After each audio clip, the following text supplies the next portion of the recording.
वस्सलातु वस्सलामु अला सय्यदिना व नबिय्यिना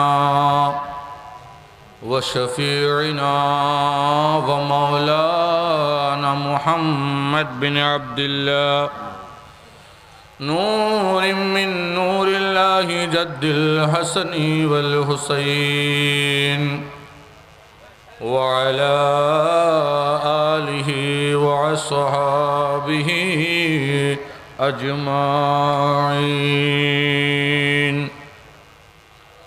क़ाल अल्लाहु तआला अज़्ज़ व जल्ल फ़ी क़ुरआनिम मजीद इन्नल्लाह व मलाइकतहु युसल्लूना अलन नबी या अय्युहल्लज़ीना आमनू सल्लु अलैहि वसल्लिमू तस्लीमा सल्लल्लाहु अला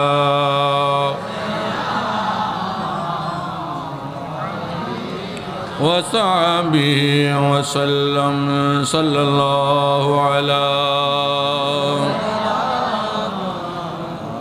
वआलिहि वसहबिहि अल्लाहुम्मा सल्लि अला मौलाना मुहम्मद व अला आलिहि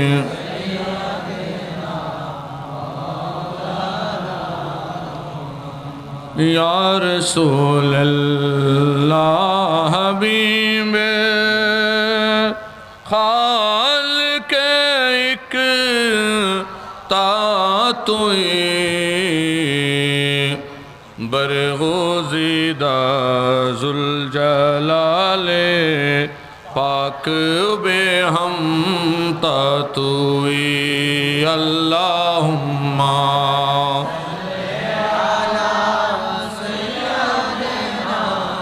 मौलाना मुहम्मद व अला आलिहि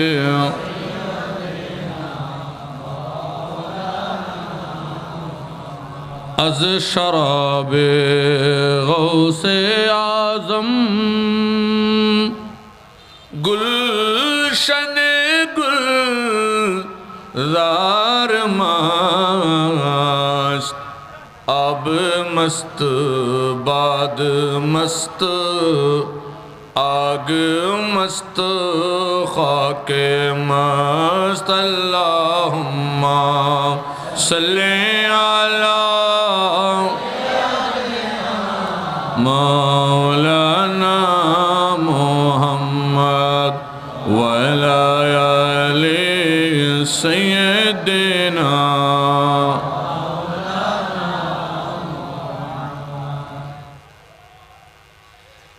अऊज़ु बिल्लाहि मिनश शैतानिर रजीम बिस्मिल्लाहिर रहमानिर रहीम फला उक़्सिमु बिल खुन्नासिल जवारिल कुन्नासि वल्लैलि इज़ा अस्अस वस्सुब्हि इज़ा तनफ़्फ़स वस्सुब्हि इज़ा तनफ़्फ़स इन्नहु लक़ौलु रसूलिन करीम सदक़ल्लाहुल अज़ीम व सदक़ रसूलुल करीम।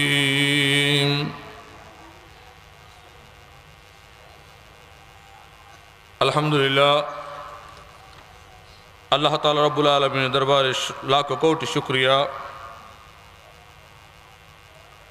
आज के मुहिबान गौसे आज़म नूरिया बिशु कमेटी সৈয়দাবাদ চন্দনাইশের উদ্যোগে মারকাজে ইশাআতে আহলে সুন্নাত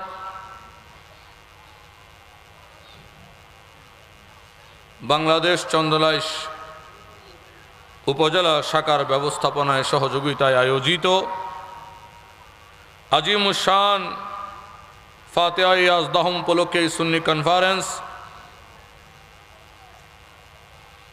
উপস্থিত আজকের এই সুন্নি কনফারেন্সের সম্মানিত সভাপতি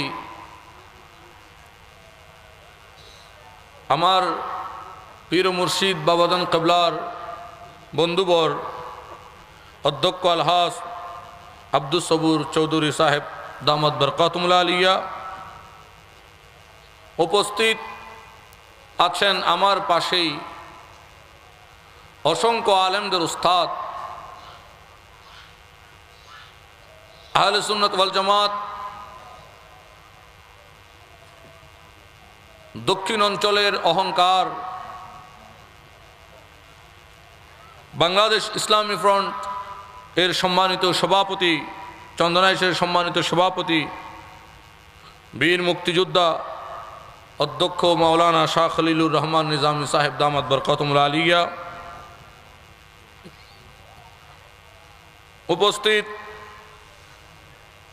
চন্দনাইশ উপজেলা পরিষদের সম্মানিত চেয়ারম্যান আলহাজ মোহাম্মদ আব্দুল জব্বার চৌধুরী সাহেব এবং ভাইস চেয়ারম্যান মাওলানা সুলমান ফারুকি সাহেব, উপস্থিত দিগর উলামা ইকরাম, সামি নিজাম, আসসালামু আলাইকুম ওয়া রাহমাতুল্লাহি তাআলা ওয়া বারাকাতুহু।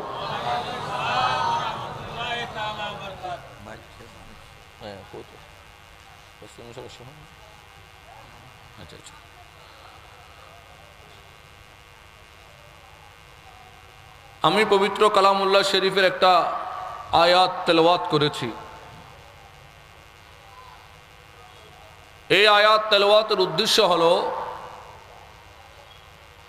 আমরা কি কোরআনের মুসলমান না কোরআনের বাহিরে মুসলমান?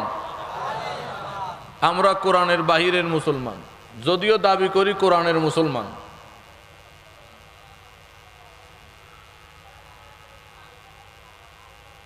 হুজুর শাহ আলী রাজা কানুসা রহমতুল্লাহ আলাই ওনার সিফতে ঈমান, অর্থাৎ আজ থেকে 250 বছর আগে আকীদার উপর উনি লিখতে গিয়ে লিখতেছেন, কোরআন আল্লাহর বাণী, রসুলের মুখ জবানি, ইহাই যারা মানে মুমিন তাদের জানি। সিফতে ঈমানের একটা অংশ।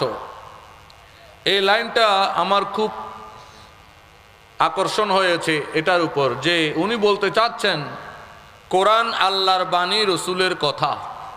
কোরআন আল্লাহর বাণী, রসুলের কথা। তো চিন্তা করলাম যে এটা তো আমি আগে কারো থেকে শুনি নাই, তো এটার উপর একটু গবেষণা চালালাম যে এটা উনি কিসের ভিত্তিতে বললেন। পরে দেখলাম আসলে ঠিক আরবিতে দুটো শব্দ, একটা হচ্ছে কালাম আর একটা হচ্ছে কৌল। কয়টা বলেন? কয়টা? কি কি? একটা কালাম, একটা কৌল।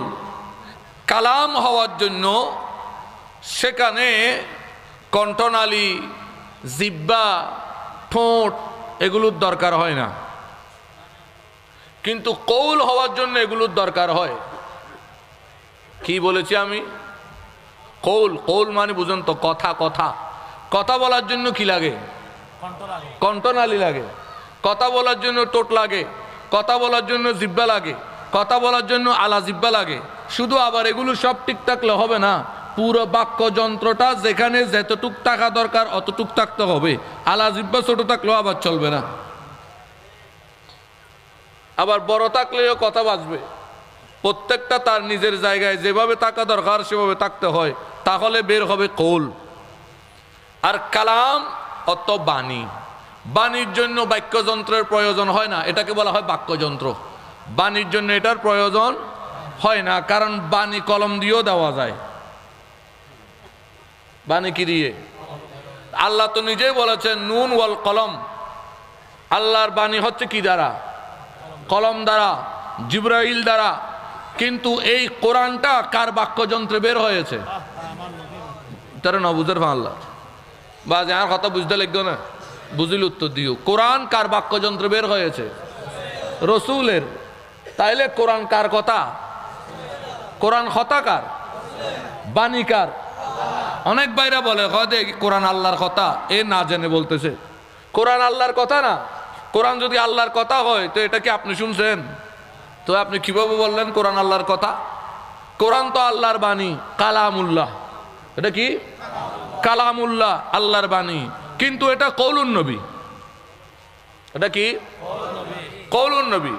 আজকে আমরা যদি বলি আল্লাহ রসুল ভালো লাগছে, কয় শিরিক। আল্লাহ রসুল সত্য বলতেছে, কয় শিরিক। আল্লাহ রসুল রিজিক দিছে, কয় শিরিক। আমি এটার উপর গবেষণা করে দেখলাম আল্লাহ শুধু রব ব্যতীত, কি রব, রব প্রভু ব্যতীত আর কোনো বৈশিষ্ট্য গুণ বাকি রাখেন নাই যা দ্বারা আমার পেয়ারা রসুলকে আল্লাহ সাজান নাই। সুবহানাল্লাহ।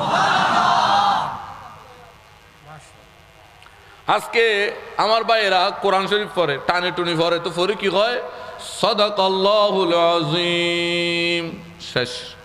এটা বলার সাথে সাথে বুঝবেন এ ওয়াহাবির ফ্যাক্টরির মাল, কনফ্যাক্টরির মাল, কনফ্যাক্টরির মাল। কারণ ইবা কনফ্যাক্টরির মাল এটা লেখা আছে না? নেই আছে বলে কর, আছে না? তো এটা কারি সাহেব ইবা কনফ্যাক্টরির মাল, আবেদ সাহেব ইবা কনফ্যাক্টরির মাল। ধরা খাবার কতদিন কি আছে? চিহ্ন আছে। ধরা খাবার কি আছে? কুমিল্লা আমাদের যখন আছে প্রতিষ্ঠান আছে, বিশাল প্রতিষ্ঠান কমপ্লেক্স বাবাজান করতে, তো ওখানে হাফেজ সাহেব নিয়োগ দিতে হবে। তো ওগুলো পরিচালনা করে আমার আব্বাজান এক মুরিদ শাহজাহান সাজু সাহেব। তুমি আমার বলতে যে বাবা এই বছর তো আপনি আসবেন না, আমি হাফেজ সাহেব কীভাবে নির্বাচন করবো? আমাদের একদম সোজা কথা কি, আমাদের একটু মনোযোগ দিয়ে শুনবা। কেরাত পড়ার পর, কোরআন শরীফ পড়ার পর সে যদি বলে সাদাকাল্লাহুল আযীম, শেষ। আমি তো ওটা রিজেক্টেড, এটা ওয়াহাবির ফ্যাক্টরির মাল।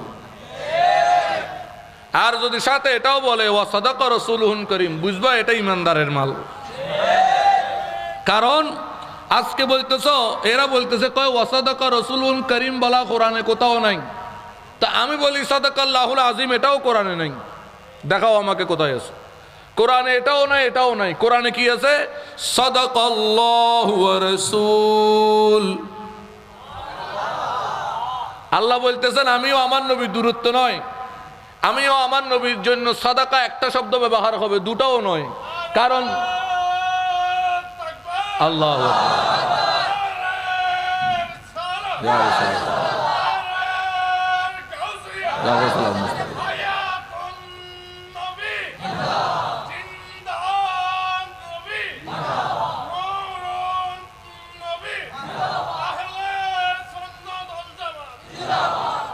কারণ আল্লাহ বলতেছে আমিও আমার নবী দোনোজন একই সত্য বলি। বলেন কি সত্য? কি সত্য? যে একই সত্য। আল্লাহ যা বলে নবী তাই বলেন, নবী যা বলেন আল্লাহ তাই বলেন। আল্লাহ যা ইচ্ছা করেন নবী তাই করেন, নবী যা ইচ্ছা করেন আল্লাহ সেটা হওয়ার ওই ব্যবস্থা করে দেন। সুবহানাল্লাহ। এজন্য আল্লাহ ও রসুল এই কথাটাকে যারা ভিন্ন ভিন্ন বানাতে চায়, মনে করতে হবে এদের অবস্থা কিসের মতো জানেন? মা বাপ কজন, মা বাপ কজন, মা বাপর মিলনে কি হয়? ওই মা বাপর তুন কি এখন ফুয়া যদি হয় যে না মা মানি বাপ না মানি, বুঝা গিয়ে দিতার ভিতরে জামিলা আছে।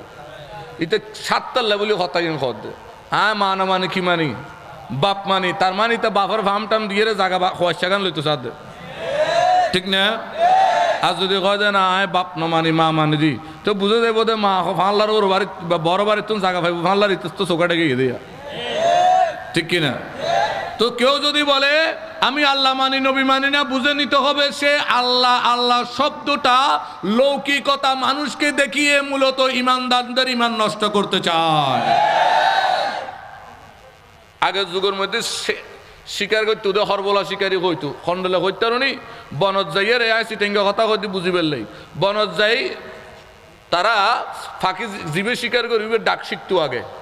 কি শিখতো দে ডাক ডাক অরিন শিকার করলে তাই অরিনের ডাক দিত দন মত্তর অরিন তার ন জানে তাই ডাক দিয়ে দিয়ে মত্তর ইতে বুঝে গিয়ে ঘরে আছে ন বুঝইয়া বুঝছো না বাজি এবারে হয়তো অর্বলা শিকারী তো এই মুনাফেকরা কাফেরদের দালালি করার জন্য এই দেশে আসছে ইমান নষ্ট করার জন্য তো এখন ইমান নষ্ট করার জন্য সে যদি প্রকাশ্যে নামে সমস্যা আছে এই জন্য হরবলা শিকারী কি কয় কয় আমরা আল্লাহ মানি আমরা নামাজ পড়ি আমরা রোজা রাখি ওই আপনার বলি তার মুখে কেন কি সে হরবলা শিকারী কি শিকারী এখন দেখেন কয় আল্লাহ ও রসুল একসাথে বলা যাবে না আল্লাহ ও রসুলের রহমতে আছি বলা যাবে না আরে মূর্খ তুমি ভালো করে কোরআন বুঝো আল্লাহ কোরআনে নিজেকেও রউফুর রহিম বলেছেন রসুলকেও বলেছেন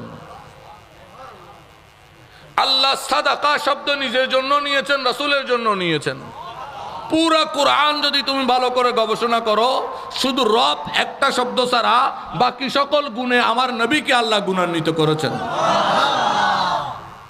আচ্ছা আমরা কোনো কথা মানুষকে বলার জন্য বিশ্বাস করানোর জন্য কি করি শপথ করি কি করি আবার ওয়াদা করি হইতে আসা কথা ঠিক কিনা সে যদি বিশ্বাস কম করে আরেকবারও ওয়াদা করি ঠিক না বিশ্বাস কম করলে আবারও ওয়াদা বিশ্বাস কম করলে আবারও ওয়াদা বেশি সমস্যা হলে হয়তো বাজি তিনবার ওয়াদা করে হইতে দিল না বলে কিনা শপথ বেশি কেন করে কথা মজবুতের জন্য এটা যে মিথ্যা নয় এটা বোঝানোর জন্য তো আল্লাহ আপনি একটা কথা বলতে চাচ্ছেন বলার আগে এতবার শপথ করলেন কেন দেখেন আল্লাহ শুধু এই কথাটা বলার জন্য শুধু কি আল্লাহ একটা কথা বলবে সেটা কি ইন্নাহু লাকাউলু রাসূলুন কারীম এটা দয়াময় রসুলের কথা আবার রসুল তো রসুল করিম কি কি তাহলে আল্লাহ করিম না নবীও করিম তাইলে এখন আমরা কি বলবো আল্লাহ রসুল দয়া করেছে না আল্লাহ দয়া করছে আল্লাহ দয়া করছে আল্লাহ দয়া করছে হলে বুঝে যাতে এটা ইমান চোর এটা কি চোর ইমান চোর দয়া করছেন কে আল্লাহ তো আমাকে দয়া করে নাই হতাউনি আশ্চর্যলার হতাউনি কিলার আল্লাহ আমাকে দয়া করে নাই আমাকে দয়া করেছেন আল্লাহ রসুল শুধু আল্লাহ দয়া করেন একক কাদেরকে হিন্দু বড়ুয়া খ্রিস্টান তো তুই এটি হোক করি তো বাজির নদী আর দিলে তুই আদব নত আদব নর অর্থ কি দয়ালু দুই সিফতের কারণটা কি আল্লাহ আমাকে যেই দয়া করে সেই দোয়া হিন্দু বড়ুয়া খ্রিস্টানকে করে না মুমিনকে যেই দয়া করে সেই দয়া মুনাফিককে করে না বিদায় আমি মুমিন সে মুনাফিক আল্লাহর দয়া এক সমান নয় বিদায় তার ইমান নসিব হয় নাই আমার ইমান নসিব হয়েছে আল্লাহর দয়া এক সমান নয় বিদায় সে ওলির মুরিদ হতে পারে নাই ওলির গোলামি করতে পারে নাই আমরা পেরেছি তাহলে দয়া এক দিল না তুই তারা হয়তো আল্লাহ দয়া করছে ইল্লা হয়ে আল্লাহ দয়া করলে গয়াত যাস না আল্লাহ দয়া করলে খরচ যেতে খুঁজছি গয়াত যাস না এটা কি যদি বলো আল্লাহ রসুল দয়া করেছে তাহলে ঠিক আছে কারণ ওই হারিমে কাবা যেটা তুমি আল্লাহর ঘর বলি তোয়াফ করো আল্লাহ দয়া করে মূর্তি এখান থেকে বের করে নাই আল্লাহ আমার নবীর মাধ্যমে মূর্তি এখান থেকে বের করেছে নবীরে বাদ দিয়ে রাখো কিভাবে এখন দেখেন শুধু এটা বলার জন্য ইন্নাহু লাকাউলি রাসূলিন কারীম কারীম তাইলে শুধু আল্লাহ করিম নয় নবী করিম কোরআনের কথা তো এই জন্য বলেছি আমরা কোরআনী মুসলমান নই কোরআনী মুসলমান যদি হন আপনি বলবেন আল্লাহ রসুল করিম কি করিম আল্লাহ রসুল কি মুসলমান হইলে কোরআনী মুসলমান হইলে আজ যদি কোরআনী মুসলমান ন তো কি হবে আল্লাহ করিম আল্লাহ করিম আল্লাহ করিম এই আর দাদা যান হইতো আর দাদা যান মৌলানা আমি রহমান মিয়া হইতো কত ওটা রিজি করলে মিউজিক গড়ার দে না রিজি করলাই এখান ব্যাগ কিনে রিজি করলে মিউজিক গড়ার দে নবুঝো কি হল্লাই দন মত্তর হবুদে ভাস্কর্য ঘর হবি দন মত্তর ন দে এনে মাথার দে দিলে মত্তর হবুদে ঘর হবি আর উগ্র কত শুননি হল মুনাফেক কিয়া কত শুননি হল না মাতের শুননি হল তোরা ডেলে ডাল খাইয়া মাথা ন সুন্নি হলে সুন্দর করে জেড়ে জনের দরকার, ঠান্ডা মেজাজে যায় একদম কি দে খসটস দিয়ে আগে যেত, স্মারকলিপি দিয়ে আগে যেত। তোরা দিলে রাস্তাঘাটে মানুষের মারিব না, কারণ রাস্তায় আন্দোলন করলে ক্ষতি হবে সাধারণ মুসলমান জনগণ, ঠিক কিনা? রাস্তায় আন্দোলন করলে, গাড়ি ভাঙলে, গাছ কাটলে, বাঁশ কাটলে, ঘরে আগুন ধরাই দিলে, দোকানে আগুন ধরাই দিলে ক্ষতি হবে কার? সাধারণ মুসলমানের। আপনি জানেন না এমন ফিতনা ফাসাদ করতে আল্লাহ নিষেধ করেছে? কোরআনে আছে এই ধরনের ফিতনা আল্লাহর নিষেধ। আপনি যদি ভালো চান, দেশ ও রাষ্ট্রের আহলে সুন্নাত ওয়াল জামাত যেই কাজ করেছে, আহলে সুন্নাত ওয়াল এই যে আমরা সংগঠন করেছি, এটা আমার বাবাজান ওসিয়ত ছিল, আমি সারা বাংলাদেশে করতেছি দরবার শরীফকে নিয়ে। সেটা কি? মরকজে আসাত আহলে সুন্নাত, এটা ওয়াল জামাত নাই। কেয়া নাই? কারণ আমাদের জামাত তো হচ্ছে আহলে সুন্নাত ওয়াল জামাত। আমাদের দল কি? আহলে সুন্নাত ওয়াল। তো মরকজে আসাত আহলে সুন্নাত, এটা তো একটা আহলে সুন্নাত ওয়াল জামাতের অঙ্গ সংগঠন। এই জন্য এটা কি নাই ওয়াল জামাতি বাইন দিদি এখন আর জামাত উগ্গ আহলে সুন্নাত ওয়াল। তো জামাতের ইমাম হব, তো ইমাম উগ্গ মইনুদ্দিন আশরাফি। আর হাতে ডাকা ডাকে দুগুণ ইমামের দরকার নেই, দরকার আছে না? তাহলে বানাইলে ওগুলো অসুবিধা নেই। হ্যাঁ, ব্যাকুন ইমামও বইতে হবে না, বাজে মুক্তাদি তোয় ভাইতো না, কি তোয় ভাইতো না ওদের নামাতের কি মুক্তাদি নাই, হদে স্বঘোষিত ইমাম। কি ইমাম? আর বাজানের তো হদিন হতা হইতো ফলামিককে হয়তো তো হতা ভূত ভোট দিলে দরবার দেবী বাংলাদেশত গণতন্ত্র দরবার শরীফ, রাজতন্ত্র দরবার শরীফ, স্বৈরতন্ত্র দরবার শরীফ। এত হইতাম না আর বাপে গিন কি হয় ইয়া বুঝি ভোট দিয়ে রে জিবেরে ফির বানাইবে কি গণতন্ত্র দরবার শরীফ? কি দিয়ে রে ভোট দিয়ে ফির বানাইলে গণতন্ত্র দরবার শরীফ আছে না নাই? নাম নলইম আছে না নাই? আছে।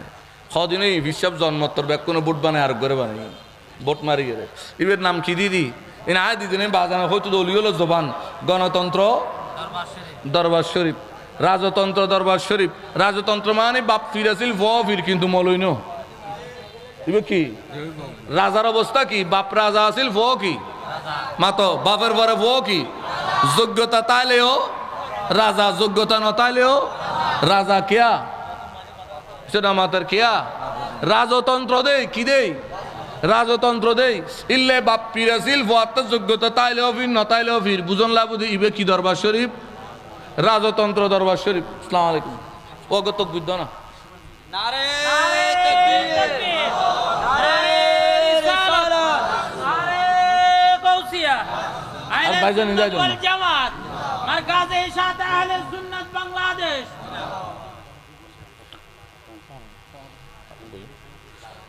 আমি বুঝাতে পারছি আপনাদেরকে আমার কথা বুঝছেন?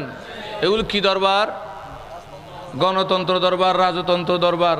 ন বুঝো তো ইবইদের স্বঘোষিত ইমাম বুঝছো কি ইমাম? স্বঘোষিত ইমাম। আর বাংলাদেশে তখন বাড়ে গিয়ে কি কর বাংলাদেশত কি বাড়ে গিয়ে এটা নাকামাতের বাংলাদেশত কি বাড়ে গিয়ে স্বঘোষিত ইমাম মানে মুক্তাদিতা হোক না তা হোক আরে আ দিয়া ইমাম মুক্তাদিতা হোক না তা হোক কি ইমাম দরকারে ইমামুল্লাহ আর লাগাই দিম আয়াত হোক মৌত হোক লাশ হোক জিন্দক একখান লাগাই দিম স্বঘোষিত ইমাম। হ্যাঁ, একটু মনোযোগ। এই কথা বিশ্বাস করানোর জন্য আমরা কি করি এটার তো মনোযোগ নাই। কি করি দি শপথ বেশি কেন? বিশ্বাস বেশি করানোর জন্য। আল্লাহ বলতেছেন নিশ্চয়ই এটা দয়াময় রসুলের কথা। এই কথাটা আল্লাহ বললে তো আমরা এমনিতে বিশ্বাস করতাম কিনা? তো আল্লাহ এটা তো আপনি বললেই আমরা বিশ্বাস করতাম। আপনি বলার আগে 5 বার শপথ করলেন কেন? খবর দেখেন কয়বার শপথ করছে। আল্লাহ বলতেছেন ফালা উকসিমু বিল খুন্নাস একবার, জাওয়ারিল কুন্নাস কয়বার? 3 বার। ওয়াল্লাইলি ইযা আসআসা ওয়াস-সুবহি ইযা তানাফফাসা খবর। আমার আল্লাহ 1 বার 2 বার নয়, 5 বার শপথ করে যেই কথাটি বললেন সেটা হলো ইন্নাহু লাকাউলি রাসূলিন কারীম, নিশ্চয় এটা দয়াময় রাসূলের কথা। সুবহানাল্লাহ। আল্লাহ রাব্বুল আলামিন 5 বার শপথ করলেন। আমার আল্লাহ বলেন নক্ষত্রের শপথ, উজ্জ্বল নক্ষত্র, অনুজ্জ্বল নক্ষত্র, রাত যখন ধীরে ধীরে আসে তার শপথ, সকাল যখন ধীরে ধীরে হয় তার শপথ। এইভাবে আমার আল্লাহ 5 বার শপথ করার পর বললেন নিশ্চয় এটা দয়াময় রসুলের কথা। কার কথা? কার কথা? দয়াময় রসুল। দয়াময় রসুল করিমের সাথে এটা বলার প্রয়োজন কি ছিল? মূলত আমার গৌস বাগদাদ, শাহিন শাহ জিলানি, মহিউদ্দিন সমদানি, গৌসল আসানি, পীর মীর সৈয়দ আব্দুল কাদের জিলানি ওনার তফসিরে জিলানির মধ্যে লিখছেন এখানে করিম দ্বারা আল্লাহ উদ্দেশ্য করেছেন এটাই যে আমার নবী যত প্রকার ইলম আল্লাহ থেকে হাসিল করেছেন, আমার নবী তোমাদেরকে শিক্ষা দিতে কার্পণ্য করেন নাই, সকল ইলম তোমাদেরকে শিক্ষা দিয়েছেন। ইলমে শরীয়ত, ইলমে তরিকত, ইলমে হাকিকত, ইলমে মারফত, ইলমে তফসির, ইলমে হাদিস, ইলমে জুফর, ইলমে মান্তিক, ইলমে বালাগাত, ইলমে ফুসাহাত, যত প্রকার ইলম আছে আমার নবী সকল প্রকার ইলম তোমাদেরকে শিক্ষা দিয়েছেন। এটা বোঝানোর জন্যই আল্লাহ আমার নবীকে করিম বলেছেন। সুবহানাল্লাহ। তাহলে আল্লাহ করিম, রসুলও। আর এই ফ্যাক্টরির মাল বুঝিবার আলামত হইয়াদের সাদাকা। যদি দেখছেন সাদাকাল্লাহুল এর দূরত কি লাগাই দি, ব্রেক লাগাই দি, তো বুঝিবে লেবে ইটার ভিতরে কি আছে? বেজাল আছে। ইটার ভিতরে কি আছে? হুজুর গৌস পাক উনি এমন একটা জাত, উনি এমন একটা সত্তা, যেই সত্তাকে জানার জন্য আপনাকে অনেক কিছু জানতে হবে। কি জানতে হবে? বলেন কি জানতে হবে? হুজুর গৌস পাকের জীবন উনি ওয়াজ মাহফিল করতেন না, ওয়াজ মাহফিল করতেন না। উনি প্রথম পর্যায়ে শুধু কিতাব লেখালেখি, ইবাদত বন্দেগীর মধ্যে মশগুল, আর মাদ্রাসায় পড়ানোর মধ্যে মশগুল। ইবাদত বন্দেগী, মাদ্রাসায় পড়ানো, আর কি লেখালেখি, কয় কাজ। আবু ইউসুফ হামদানি ইনি নকশবন্দিয়ার মধ্যে অনেক আকাবের, কাদেরিয়ার মধ্যে অনেক আকাবের, এটা উনি অনেক বড় আকাবের।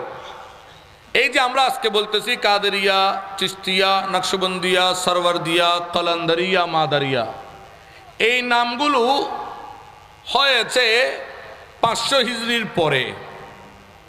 500 হিজরির এর আগে এই নামগুলো ছিল না। তখন ছিল খানদান, কি বগদাদি খানদান, আদহামি খানদান, তখন ছিল কি খানদান, তখন কি ছিল খানদান। ওই খানদান থেকেই মূলত আসছে তরিকাগুলোর নাম। হুজুর গৌস পাক ছিলেন হুজুর খাজা গরিব নওয়াজ, হুজুর বাহাউদ্দিন নকশবন্দি, শেখ শাহাবুদ্দিন সরওয়ার্দি, শরফুদ্দিন বোয়ালি কলন্দর, বদিউদ্দিন শাহ মাদার, এরা সবাই খানদানি অনুসরণকারী ছিলেন।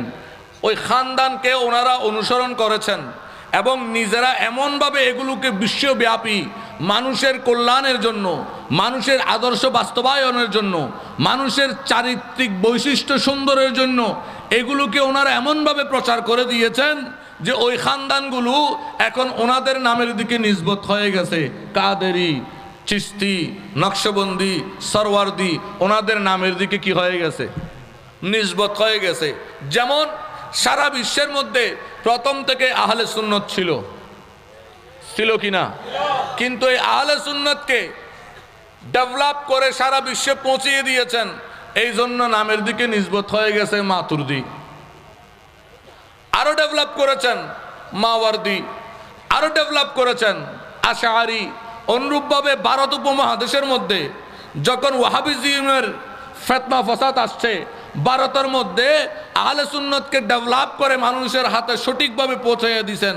এই জন্য নিসবত হয়ে গেল মসলকে আলা হযরত। এটা আসলে আহলে সুন্নতের কোনো বিকল্প নাম নয়, মূলত এটা ওই ব্যক্তির পরিশ্রমের কারণে এটা ওনার দিকে অটোমেটিক নিসবত হয়ে যায়। যেমন কেউ যদি বলে কাদেরি, চিশতি, নকশবন্দি, এগুলো তো নবীর যুগে ছিল না। আসলে নাম ছিল না কথা সত্য, কিন্তু কাজ ছিল। যেমন নবীর যুগের মধ্যে হাদিস ছিল, বুখারী, মুসলিম, তিরমিজি ছিল না। নবীর যুগের মধ্যে কোরআনের তাফসির ছিল, তাফসিরে জালালাইন, তাফসিরে সাবি, তাফসিরে দুরুল মনসুর, তাফসিরে তাবারি ওয়াগাইরা ওয়াগাইরা নাম ছিল না। নবীর যুগত কি আছিল রে? খাম আছিল রে? কিনু আছিল? নাম নো আছিল? নাম ছিল না, নামকরণ করা হয়েছে পরে। কেন? চিনার সুবিধার জন্য। কিসের জন্য বলেন, কিসের জন্য? আচ্ছা, এই রাঙ্গামাটি, বান্দরবন যদি যান, এখনো অনেক জায়গা আছে যেখানে কোনো কি নেই, সন্নামাতে মানুষজন নেই। হঠাৎ করে মানুষজন যখন সেখানে বসবাস আরম্ভ করলো, এখন পরিচয়ের জন্য, অ্যাড্রেসিংয়ের জন্য একটা নাম লাগবে না?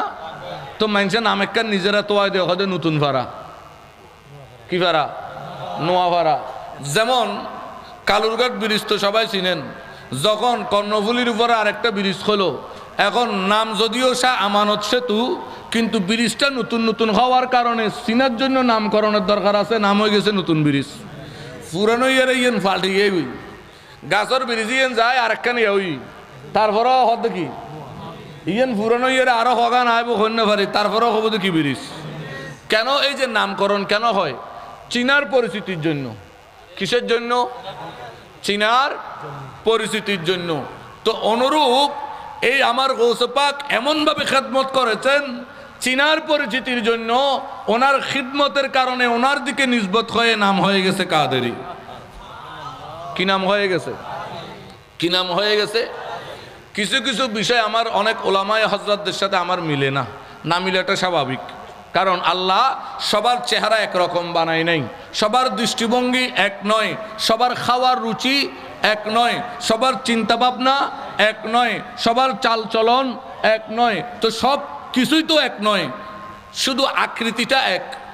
চোখও এক নয়, হাতের ফিঙ্গারিং ছাপ এক নয়, হাইটও এক নয়, চেহারা আকৃতিও এক নয়, শ্রবণ শক্তিও এক নয়, দৃষ্টিশক্তিও এক নয়, চিন্তা শক্তি এক নয়, খাওয়ার যেই স্বাদ শক্তিও এক নয়। অতএব এই যে ইখতিলাফ, সৃষ্টিগতভাবেই তো আমরা একজনের সাথে একজনের ইখতিলাফ রয়েছে, এই জন্য থাকতে পারে। কিন্তু কিছু জিনিস আমার অনেকের সাথে মিলে না। যেমন কিছু ভাইয়েরা বলে, কয় সুন্নিরা জঙ্গি নয়, ওয়াহাবিরা জঙ্গি। আমি এটা মানিনি না। আমি বলি সুন্নিরা জঙ্গি, ওয়াহাবিরা সন্ত্রাসী। কারণ আপনি যদি বলেন সুন্নিরা জঙ্গি নয়, ওয়াহাবিরা জঙ্গি, তো আপনি বলেন তো গৌসে পাকের আব্বার নামের সাথে জঙ্গি শব্দটা আছে কিনা? তো কেন আছে? ইতিহাস জানেন? আমরা তো আজকে বলতেছি আমরা কাদেরি, আমরা বলতেছি আমরা তরিকা মানি, কিন্তু আমরা রাজপথে নামতে পারতেছি না। আমরা ঘরে বসিয়েছি, আমরা খানকায় বসিয়েছি। আচ্ছা, যাইতে না পারেন, আর্থিকভাবে শারীরিকভাবে নির্দেশ দিয়ে সহযোগিতা করেন, সেটাও করতে পারতেছেন না। এই জন্য গৌসে পাকের খাজা গরিব নওয়াজের তরিকার দর্শন এই তরিকার দর্শন এক নয়। আমরা আজকে গরিব নওয়াজের আলোচনা করি, ওনার কেরামত আলোচনা করে করে আমরা সুন্নিদের কি পাগল বানিয়ে রাখছি। একবারও আমরা সুন্নিদেরকে জানাই নাই যে গরিব নওয়াজ খাজা মঈনুদ্দিন চিশতি হাসান সানজারি হচ্ছেন পুরো আরবের মধ্যে বিখ্যাত তীরন্দাজ, যিনি উড়ন্ত পাখি এক তীরে তিনটে শিকার করতে পারতেন। উড়ন্ত পাখি এক তীরে হবো, উনি ছিলেন হাসান সানজারি। এবার ওদের জীবনী পড়েন। ওনারা যখন জন্ম হয়েছেন তখন রাষ্ট্রের অবস্থা কেমন ছিল, ওনারা কোথায় জন্ম হয়েছে, একটু এগুলো আলোচনা করেন। এই জন্য আমি বলি, বাবা কেরামত আলোচনা করি করি সুন্নিয়তে মেরামত করার সময় নেই। এখন ওনাদের আদর্শ আলোচনা করেন, ওনারা ত্যাগ দিয়েছে সেগুলো আলোচনা করেন, ওনাদের পূর্বপুরুষরা জেহাদের ময়দানে জীবন দিয়েছে সেটা আলোচনা করেন, ওনারাও যে জেহাদের ময়দানে গিয়েছে সেগুলো আলোচনা করেন।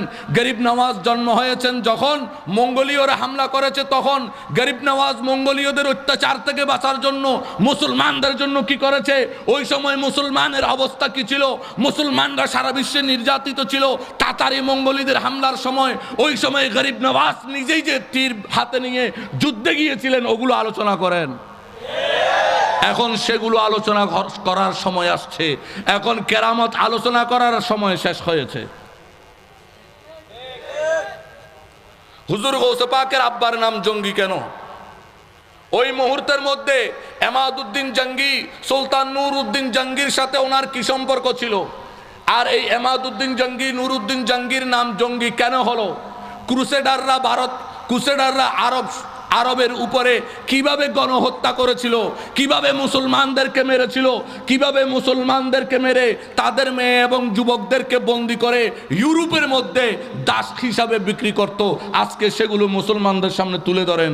তখন এই অলস মুসলমান, এই নিদ্রিত মুসলমান, অলস ও নিদ্রিত মুরিদ জাগ্রত হবে, আর তাদের ভিতরে স্পিরিট আসবে, আমার নবীর দ্বীনের জন্য আমাকেই দাঁড়াতে হবে, অন্য কাউকে নয়।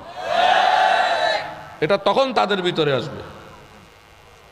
अगर आप कहें कि ये मेरे गलत फहमी है तो अल्हम्दुलिल्लाह, अगर कहें नहीं ये अब जमाने की चाहत है तो अल्हम्दुलिल्लाह। आओ हम सब मिलके औलियाओं की ये अखलाक हम जगह बजगह इंसानों को सुना दें।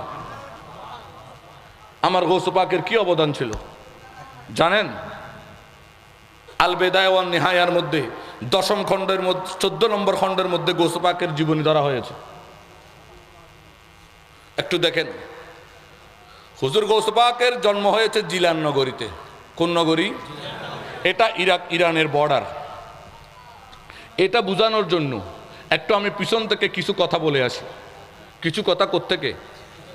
এই দেশটা যুদ্ধ হয়েছে কিনা, স্বাধীন হয়েছে কিনা, কিন্তু কিছু মানুষ স্বাধীনতার বিপক্ষে ছিল কিনা, ছিল কিনা, কিন্তু তারা এখন হাফ কোট গাদ দিয়ে সব আওয়ামী লীগের দলে, ঠিক না? খন গে আছে না, ভুল হয়নি খন ন বুঝো, এটা স্বাভাবিক। যানবাচন ফরজ বলে হদ্দে, ইতারা হদ্দে যানবাচন ফরজ কিরে ফেরাট ময়দানত খুলে নারী নেতৃত্ব খারাম, আবার নারী নেতৃত্বের ডেকা হতে গদির যাবেলে ব্যাকিং করিতারে তো বালা হতে এনে গেলি ইবেরে সারি, আবার ইবেরে কা ধরলি হতে যানবাচন ফরজ। খোয়াশা মুফতি কি মুফতি না মাতারি তারা কি মুফতি? খোয়াশা মুফতি। মুফতি জিকে খোয়াশ ফাইককে যাই দে না, বুঝো? একটু খেয়াল করেন না,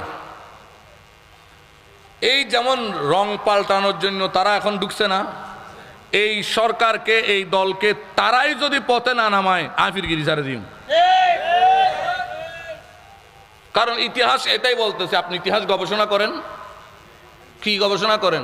আবার আমি প্রায় সময় হই আত্মায় 1400 বছর 2000 বছরের রাজনৈতিক অভিজ্ঞতা আছে। যদি জিজ্ঞ কেন ইতিহাসের পাতাতুন, ইতিহাস 3টা জিনিস প্রমাণ করে। যখন মিথ্যার আশ্রয় নেয় সেখানে অনৈক্য সৃষ্টি হয়। যে কোনো পার্টিতে মিথ্যার আশ্রয় ঢুকবে, অনৈক্য সৃষ্টি হবে। ইতিহাস আরেকটা জিনিস বলে, যেখানে কোনো সংগঠনের কোনো কর্মীর মধ্যে লোভ কাজ করবে সেখানে অনৈক্য সৃষ্টি হবে। ইতিহাস আরেকটা কথা বলে, কোনো সংগঠনকে ধ্বংস করার জন্য তার ভিতরে ঢুকতে হয়, বাহির থেকে সংগঠন ধ্বংস করা যায় না। এই জন্য আজকে আমাদের আহলে সুন্নতের মধ্যে প্রবেশ করে অনেকে আমাদের মধ্যে ভাঙচুর সৃষ্টি করছে কিনা? আমাদের আহলে সুন্নতের মধ্যে অনেকে এখন এমপি হওয়ার লোভে, ক্ষমতার লোভে, ঈশার লোভে, ওইটার লোভে আমাদের ভিতরে অনৈক্য সৃষ্টি করতেছে কিনা? এ লোভ কিয়ে নামাতার কিয়ে লোভে। ঠিক অনুরূপভাবে ইতিহাস থেকে আরেকটা জিনিস দেখা যায়, সেটা কি জানেন? যতগুলো বড় বড় রাষ্ট্রের পতন হয়েছে তাদের ভিতরের অন্দর কোন্দলের কারণে পতন হয়েছে। এগুলো মাথায় রাখবেন। এগুলো কোথায় রাখবেন? ঠিক দেখেন, আমার পেয়ার রসুল যখন আরবের মধ্যে মক্কা বিজয়ের পর যখন একটা সুন্দর শৃঙ্খলার পরিবেশ তৈরি করলেন, ইসলামী রাষ্ট্রের ভিত্তি রাখলেন, তখন কিছু মানুষ জানের ভয়ে হোক, লোভে হোক, বিভিন্ন কারণে ঈমান আনলো। এদের নাম হচ্ছে মুনাফিক। এরা নামাজ পড়তো, রোজা রাখতো, সব ঠিক আছে, কিন্তু এদের কাজ ছিল আমার নবীকে নিয়ে সমালোচনা করা, রসুলকে নিয়ে কি করা। আল্লাহ ধীরে ধীরে পবিত্র কালামুল্লাহ শরীফে এদের স্বরূপ উন্মোচন করে দিলেন। কি করে দিলেন? স্বরূপ উন্মোচন করেছেন। তখন এরা আস্তে আস্তে নিজেদের অবস্থা বুঝতে লাগলো। যাদেরকে আল্লাহ হেদায়ত দিয়েছেন তওবা করেছেন, যাদের ভিতরে হেদায়ত নাই তওবা করে নাই। আমার নবীজি যখন ইন্তেকাল করলো, এই মুনাফিকরা বড় মুনাফিকের সাথে মিলে তারা মিথ্যা নবীর দাবিদার করলো। কি নবী? মুসাইলামা বিন কাযযাব, মিথ্যা নবী, বন্ড নবী দাবি করলো। সিদ্দিক আকবর রাদিয়াল্লাহু তাআলা এই বন্ড নবীর সম্পূর্ণ গোড়া থেকে জড় কেটে দিলেন। সুবহানাল্লাহ না হবে? এখন নেতার কথা বলে তো চিল্লে সুবহানাল্লাহ কইতে। আমার নবীজির কলিজার টুকরার সাহাবী হযরত সাইয়্যিদনা ফারুক আযম রাদিয়াল্লাহু তাআলা, ওনার শাসনামলে উনি মুসলমানের সীমা, মুসলমানের দ্বীনের দাওয়াত সুদূর বাইতুল মুকাদ্দাস পর্যন্ত পৌঁছাই দিলেন। বাইতুল মুকাদ্দাস মুসলমানদের হাতে চলে আসলো। যেই বাইতুল মুকাদ্দাস ছিল ইহুদিদের মূল কেন্দ্র, এটা মুসলমানের হাতে চলে আসলো। যেই বাইতুল মুকাদ্দাস হারিয়ে ফেললো, ইহুদিরা এখন আদা পাগল। আদা, এই ইহুদিরা চিন্তা করলো মুসলমানদের কিভাবে ধ্বংস করা যায়। তারা মুসলমানের পিছনের ইতিহাস ঘেটে দেখলো মুসলমানের গড়ের শত্রুর নাম মুনাফিক। মুসলমানের গড়ের শত্রুর নাম, এই মুনাফিকদের সাথে ইহুদিরা আত করে সাইয়্যিদনা ফারুক আযম রাদিয়াল্লাহু তাআলা আনহুকে শহীদ করলো। কিন্তু দেখলো না এটা করে লাভ হয় নাই, কারণ ওনার পরে যিনি আসলেন সাইয়্যিদনা উসমান জিন নুরাইন রাদিয়াল্লাহু তাআলা, উনি এত দয়ালু ছিলেন, এত নরম প্রকৃতির ছিলেন, উনি কাউকে জীবনে কোনোদিন বড় করে একটা কথা বলতে পারতেন না। এইও বলে ডাক দিতে পারতেন না। ওনার অন্তর এত নরম ছিল। ওনার এই উদারতা ওনাকে এমনভাবে মহৎ করেছে, চারিদিকে ইসলামের অবস্থা উন্নতি হতে লাগলো। কাফেররা পর্যন্ত ওনার নম্রতার মহত্বের আলোচনা করতে লাগলো। অনেকে বলে উনি নাকি স্বজন প্রীতি করতো। তো বাংলা আন্দর কিল্লা বই ভরি গিয়ে শিক্ষা দেয় ইল্লা ইতার নাম দিয়ে বাংলা মৌলবী গোসা নই তোমার বাজি। কি মৌলবী? বাংলা মৌলবী। বাংলা মৌলবী হয়তো উসমান জিন নুরাইন স্বজন প্রীতি করতে। আচ্ছা, আমি আমার স্ত্রীকে খাইতে দিলাম, এরা স্বজন প্রীতি না আমার দায়িত্ব? আমি আমার ভাইকে ভালো করে থাকার ব্যবস্থা করলাম, আমার তৌফিক আছে, এদের স্বজন প্রীতি না দায়িত্ব? তো দায়িত্বকে তুমি যদি স্বজন প্রীতি বলো, তাইলে তো তুমি কিচ্ছুই জানো না। তোমারে কে বলছে মৌলবীগিরি আর ফিরগিরি করার জন্য? তুমি যাই বস্তা টানগু, সকবাজার যাইয়ে সাকতে যাই বস্তা টানগু। উসমান জিন নুরাইনের এই উদারতা, এই মহত্ব এত ঊর্ধ্বে চলে গেল, কাফেররা পর্যন্ত ওনার মহত্বের আলোচনা করত। ওনার মহত্বের আলোচনা করতে গিয়ে আল উয়ুনের মধ্যে ইবনে জৌজি নিজেও লিখেছেন, ওনার মহত্বের আলোচনা করতে গিয়ে কাফেররা ঈমান নিয়ে আসতো। ইহুদিরা দেখলো আমাদের এই কাজ, এই যে উমরকে হত্যা করলে আমরা মনে করেছিলাম ইসলাম দুর্বল হবে, কিন্তু এটা সাকসেস। তখন তারা চিন্তা করলো না, মুসলমানদের মধ্যে দ্বন্দ্ব বাজাই দেওয়া যাক।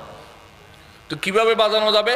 তারা মুসলমানের পূর্ণ পিছনের ইতিহাস ঘেটে সিদ্ধান্ত নিল যে মুসলমানদের মধ্যে উমাইয়া ও হাশেম, এদের মধ্যে পুরানা থেকে একটা দ্বন্দ্ব আছে, যদিও এখন নাই। তো এরা চিন্তা করলো এটাকে আমরা কি করতে পারি, কাজে লাগাইতে পারি। এই চিন্তা করে তারা ওই মুনাফিকদের সাথে আতাত করে উসমান জিন নুরাইনকে কোরআনুল করিম তেলাওয়াত করা অবস্থায় শহীদ করলো। শহীদ করার পর যেহেতু উসমান জিন নুরাইনকে প্রথমে অবরুদ্ধ করা হয়েছে, এই অবরুদ্ধ অবস্থায় 1 মাসের অধিক 40 দিন ওনাকে যখন অবরুদ্ধ করা হয়েছে, অবরুদ্ধ অবস্থায় ওনাকে নিরাপত্তা দিয়েছিলেন কে? হযরতে আলী কাররামাল্লাহু ওয়াজহাহু, হযরত ইমামে হাসান, হযরত ইমামে হুসাইন, আরো অনেকে আছে। এদের নাম এই জন্য বলতেছি যে এরা যদি উসমান জিন নুরাইনের হত্যাকারীর অন্তর্ভুক্ত হতো, ওনারা নিরাপত্তা দিল কেন? আমি বুঝাতে পারছি? ওনাদেরকে 40 দিন ওনার এই বাসভবনে যখন এরা ঘেরাও করে রাখছে, ওরা ওনার নিরাপত্তার দায়িত্ব পালন করতে, এই অবস্থায় উনি শহীদ হয়েছে। একটা মনোযোগ দিয়ে কে গেলে ওয়াজত দ্বারা বলি যাবে গুই, এই অবস্থায় উনি কি হয়েছে? শহীদ হয়েছে, তাহলে এখানে একটা সুযোগ, মনোযোগ, আমি এই মাহফিলে আসছি, আমার নিরাপত্তা দেওয়ার জন্য 4 জন আছে। কোনো কারণে যদি আমি মারা যাই, প্রথম প্রশ্নবিদ্ধ হবে কারা? বলেন কারা? তো এই হিসাবে সৈয়দনা আমিরে মাবিয়ার দাবি সন্দেহ কোনোভাবে ফেলে দেওয়া যায় না, কারণ এটা অযৌক্তিক নয়, এটা অযৌক্তিক নয়। এখন দেখেন সৈয়দনা আমিরে মাবিয়া রাদিয়াল্লাহু তাআলা যেহেতু উমাইয়া, কোন বংশ?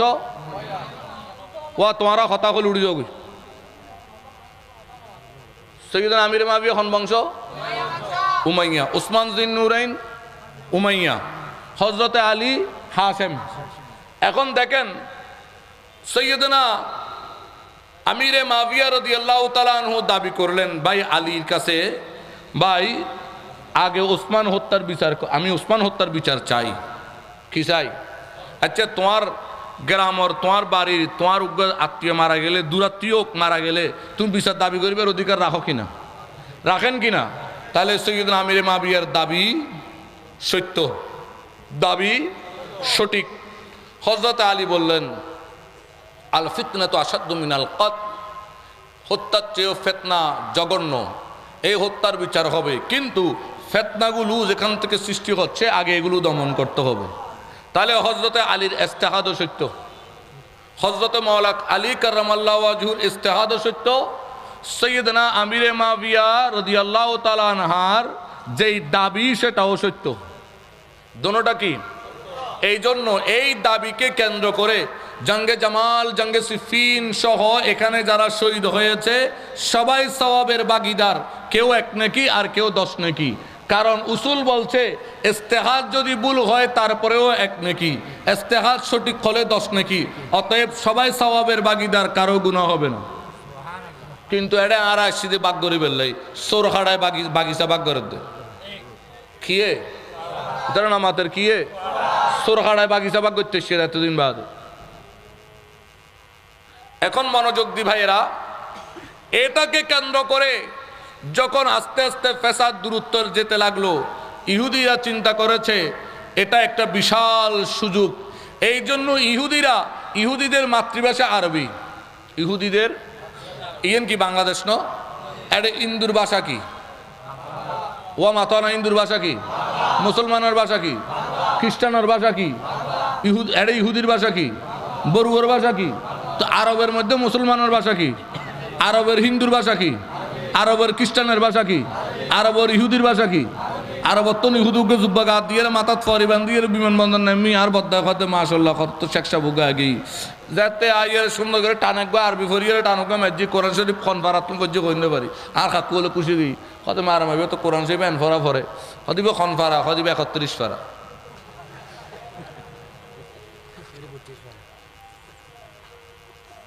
না বুঝো। তার মানে ওই জুব্বা জাব্বা টান টুন দিয়ে খেয়ে গিয়ে দে, ফলে গিয়ে দে, মুগ্ধ গিয়ে দে। হাদিস শরীফের দিকে একটু যাব, হাদিস শরীফের দিকেই যাব। টান দেখে পাগল হবেন না, টুন দেখে পাগল হবেন না। কেন জানেন? কারণ হাদিসের মধ্যেই আছে কিয়ামতের আগে সাগর থেকে সুলাইমান আলাইহিস সালাম যে জিনদেরকে বন্দী করেছিল তারা বের হয়ে প্রকাশ্যে মানুষের আকৃতি ধরে মানুষকে কোরআন শোনাবে, হাদিস পড়াবে। এগুলো হাদিসে আছে, হরে আছে, মুকাদ্দামায়ে মুসলিমের মধ্যে আছে। ভিতরে ভরণ নলাবো মুকাদ্দামায়ে মুসলিম, আমি ওগুলো দেখাই দেব। আগে আলোচনাটা শেষ করে দিই। এখন ইহুদিরা কেউ একেবারে সৈয়দনা আমিরে মাবিয়ার একদম হামদর্দি মারে মা আর দেশত কতগুণ আছে ইয়া মুসলমানের ভয়া ইতো প্রধানমন্ত্রী খুশি করে বেললে বলি ভাস্কর্যের পক্ষে খন নখর খুশি করে বেললে ইয়া ফার্ম দে ইল্লা একখান হতা হই। তুমি যদি আওয়ামী লীগের ভালোবাসো তাইলে প্রধানমন্ত্রীর একখানা দয়া করে হইবে দে, না বলে অনেক তো চিরস্থায়ী ন, অনেক মৃত্যু আছে, অনের ক্ষমতাও চিরস্থায়ী ন, অনের ক্ষমতা আছে অনে বানাইন, ক্ষমতা গেলে কি কেন সাদ্দামের ক্ষমতা আসল বানাইল আমেরিকা বেঙ্গি হনান্ডিলে বনি। তুমি যদি আসলেই ভালোবাসো দলের ইয়েন হো, কিন্তু ইয়েন হইতে না, কারণ ফার্ম দিবি তো হয়তো ফার্ম ফুটি দিয়ে কিছু পাইলে খারাপ কি ফার্ম টাম দিয়ে হবে না বানাও কেন করো তুই একখান কথা কই এক প্রোগ্রামত কই আর আকবর সাহেবের সুন্দর করে খাড়ি টাড়িয়ে নেটর সার দি কি করতে পারি এখন ক্ষমতা আছে আপনি বানালে সবাই মানবে ক্ষমতা চলে গেলে সবাই মিলে ভাঙবে তার নজির হচ্ছে সাদ্দাম হোসেন সাদ্দাম এমন কোন জায়গা রাখে নাই মূর্তি বানিয়েছে শেষ পর্যন্ত সেই হুজুর গৌস বাগদাদের মাজারের সামনে যেই মোড় সেখানেও তার মূর্তি বানিয়েছিল এবং আমার গৌস পাকের কেরামত যখন ইরাকে বম্পিং হয় ইরাকে কি বম্পিং হয় পুরো ইরাক বোমে জর্জরিত বাগদাদ পুরো বোমে জর্জরিত সাদ্দামের ওই মূর্তি বোম পরে টুকরো টুকরো হয়ে গেছে শুধু ওই মূর্তিটার একটা অংশ গৌস পাকের মসজিদের মিনারে পরে মিনার একটু করে ফাটল হয়েছে আর নতুবা পুরো মসজিদ সহ রওজা শরীফ মাদ্রাসা সহ পুরো এরিয়ায় কোনো ক্ষতি হয়নি বোধ কেউ হয়তো গৌস পাক বাঁচাইতে কেন পারে নিজের হেরমরে বাঁচাই তো তারপরে যদি কষ্ট বাঁচাইতে কেন পারে তো খানায় কাবাদ কেরেন ভাঙি মরে গিয়ে আল্লাহ ঘরে আসিল এটুকুন মূর্তি টুক্তিল ঘরে আসিল হ্যাঁ যুক্তি দিয়ে কথা কই এখনো লাভ যুক্তির ভিতরে এখনো মুক্তি এই ইহুদিরা কেউ সৈয়দনা আমিরে মাবিয়ার একদম অনেক কি কাছের মানুষ এটা অভিনয় করে তারা নতুন নতুন ফিতনা হযরতে আলীর বিরুদ্ধে আহলে বাইত রাসূলের বিরুদ্ধে এরাও কিছু রটাতে শুরু করলো এরা হচ্ছে খারেজি ও নাসবি এরা খারেজি ও এদের গোড়া দেখবেন ঠিক এই ইহুদির থেকে জন্ম ঠিক অনুরূপভাবে আর কিছু ইহুদিরা ছদ্মবেশী মুসলমান হয়ে আহলে বাইতের অতিরিক্ত অতিরঞ্জিত ভালোবাসা দেখাইতে লাগলো আর এখান থেকে জন্ম হয়েছে শিয়া ও রাফেজি শিয়া ও রাফেজি এগুলো এই ইহুদিরা চক্রান্ত করতে লাগলো বাবা এইভাবে তারা চক্রান্ত করতে করতে 200 হিজরির মাথায় কত হিজরি 200-250 হিজরির শেষের দিকে গিয়ে তাদের উদ্দেশ্য তো একটা বাইতুল মুকাদ্দাস তারা ফিরিয়ে আনা তারা ঠিকই বাইতুল মুকাদ্দাস মুসলমানদের থেকে নিয়ে গেছে এবং নিয়ে যাওয়ার সময় একজন দুইজন 70,000 মুসলমানকে বাইতুল মুকাদ্দাসের মূল হেরম মূল এরিয়ার ভিতরে 70,000 মুসলমানকে তারা হত্যা করেছে এটা আমার মুখের দাবি নয় এটা ইতিহাসের দাবি কয় হাজার বলেন কয় হাজার 70,000 স্পষ্ট লিখতেছে ফাকতুলু ফি লাইলাতিন ওয়াহিদিন 70,000 মুসলিমিন মা বাইনা সাইয়্যিদাতিন ওয়া কাসিরুন হাত্তা তিফলাহু একেবারে ছোট ছোট বাচ্চা পর্যন্ত 70,000 মুসলমান তারা সেদিন সেখানে হত্যা করেছে এরপর তাদের উদ্দেশ্য দেখেন ইহুদিরা এবার মুসলমান যাতে এক না হয় এই জন্য দীর্ঘমেয়াদী প্ল্যান করে চিন্তা করলো মুসলমানকে দুর্বল করার জন্য দুটো জিনিস দরকার এক তাদের আকীদাও ভেঙে দিতে হবে দুই তাদের রাষ্ট্র ভেঙে দিতে হবে যেখানে খেলাফত বিধান ছিল কি বিধান একজন খলিফা থাকবে পুরো আরব সাম্রাজ্যে কয়জন আর বাকি জায়গায় জায়গায় গভর্নর থাকবে খলিফা হবে কয়জন এতে মুসলমানের একতা থাকবে তারা এটাকে ভাঙার উদ্দেশ্য করে ওই যে গভর্নর যারা আছে ওই গভর্নরদেরকে লোভ দিতে লাগলো এবং তাদের দুর্বল স্থান খুঁজতে লাগলো যে গভর্নর নারী লোভী তাকে সুন্দর সুন্দর নারী দিতে লাগলো যে গভর্নর অর্থলোভী তারে অর্থ দিতে লাগলো যে স্বর্ণ লোভী তারে স্বর্ণ দিতে লাগলো এভাবে গভর্নরদেরকে লোভী বানিয়ে ফেলতে লাগলো বানিয়ে তারা গভর্নরদেরকে খলিফার বিরুদ্ধে উস্কাইতে লাগলো যেমন আমাদের ইসলামী ফ্রন্ট একটা সংগঠন আছে কিনা আহলে সুন্নাত ওয়াল জামাত সংগঠন আছে কিনা ওই অনেক সময় দেখা যায় কিছু শয়তান প্রকৃতি মানুষ বিভিন্ন জায়গায় গিয়ে গিয়ে খানফুসানি দিয়ে দিয়ে ঐক্য নষ্ট করে এই জন্য মোকদ্দমায়ে মুসলিমের মধ্যে আছে যেই মৌলবী যেই আলেম খানফুসানি কথা শুনবে তা মানুষকে শুনে বলবে তার পিছনে নামাজ হবে না ফতোয়া আমার নয় ফতোয়া মুসলিম শরীফের এগিনা ভারত ফরিদি অনুযায়ী এই জন্য কোন আলেম কোন ব্যক্তি কোন কথা শুনেছে সে তার সত্যায়ন না করা ছাড়া বর্ণনা করা যাবে না শুনেই যেই ব্যক্তি বর্ণনা করে সে মুহাদ্দিসদের নিকট সেকাহ গ্রহণযোগ্য নয় কারণ শোনার পর আরেকটা কাজ আছে সেটা সত্য কিনা যেমন বোঝানোর জন্য একটা কথা বলি আর ভাইজান ভাই আমার পাশেই বসা রয়েছে আমার শ্রদ্ধেয় ভাইজান পীরজাদা খাজা মুবারক আলী সাহেব আল্লাহ তার হায়াতের মধ্যে, ইলমের মধ্যে, খিদমতের মধ্যে বরকত দান করুক। মনে করেন একজন আসি আমার বলল যে আপনি তো খাজাম বারাকেলের বাই ডাকেন, তো কি হয়তো উনি তো আপনারা গাইল দে। তো আমি কথাটা বিশ্বাস করলাম, বিশ্বাস করে ওনার সাথে সম্পর্কের দূরত্ব করলাম বাছাই করার আগে। তো এখন আমার মতো মানুষের পিছনে নামাজ হবে না ফিরগিরি বহুত দূরের কথা, বুঝতে জি নাই। এভাবেই এই পদ্ধতিতেই, ঠিক যেই পদ্ধতিতে আজকে সুন্নিয়তের ঐক্য নষ্ট হচ্ছে, ইবার কথা যায় ওইবারে ঘর, ওইবার কথা ইবারে ঘর, ইন্দির কথা অন্দি বানার কথা ওই এত্তর গড়ি ফেলে এত্তর, তারপরে কদি ইটা কদান বিশ্বপ খারাপ, ওইটা কদান বিশ্বপ খারাপ, ইটার কদান বিশ্বপ বাসো, ওইটা কদান বিশ্বপ বাসো, যেগুলো নিয়ে টুকরো টুকরো হয়ে যাচ্ছে। ঠিক সেম পদ্ধতিতে, সেম অ্যাকশনে, সেম সিস্টেমে তখন টুকরা টুকরা হয়ে যেতে শুরু করলো। গভর্নরগুলো খলিফার বিরুদ্ধে চলে গেল। কার বিরুদ্ধে?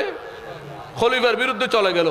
এর ভিতরে আবার এরা ওই কতগুলো নতুন নতুন মৌলবী উঠবে দেখবেন, এদের কাছে বড় বড় আলেমদের কাছ কোনো তাজিম নেই, ইয়া নোয়া নোয়া বোধ বক্তব্য দায়িত্ব, তার সামনে তার উস্তাদের বরাইতের ব্যান্ডলে আলেমলের কদর নেই। এদিন এক জায়গায় মাহফিলত গিয়ে যে আশরাফুজ্জামান কাজী সাহেব বলল এডে বক্তা হদুন দিয়ে দে আশরাফুজ্জামান হুজুরে তার 12 বছর ফরাইতে পারিব, 12 বছর কম হই বা 50 বছর ফরাইতে পারিব। এডে বক্তালের যে পোশাক দিলাম, যে অবস্থা দিলাম, হুজুর আর্মিককে চাই আসে, আয় হুজুর উর্মিককে চাই আসিস, পরে আয় হুজুর হইতে হুজুর কিন্তু সনর হতে খেন আজি ফোয়াগুনো ধরে ফিরিন না পারেন হতে বাজি আর কত মাইত্য মনে না কত দে আর তারারে মারির, তারা বেহাই হয়ে গিয়ে দিই।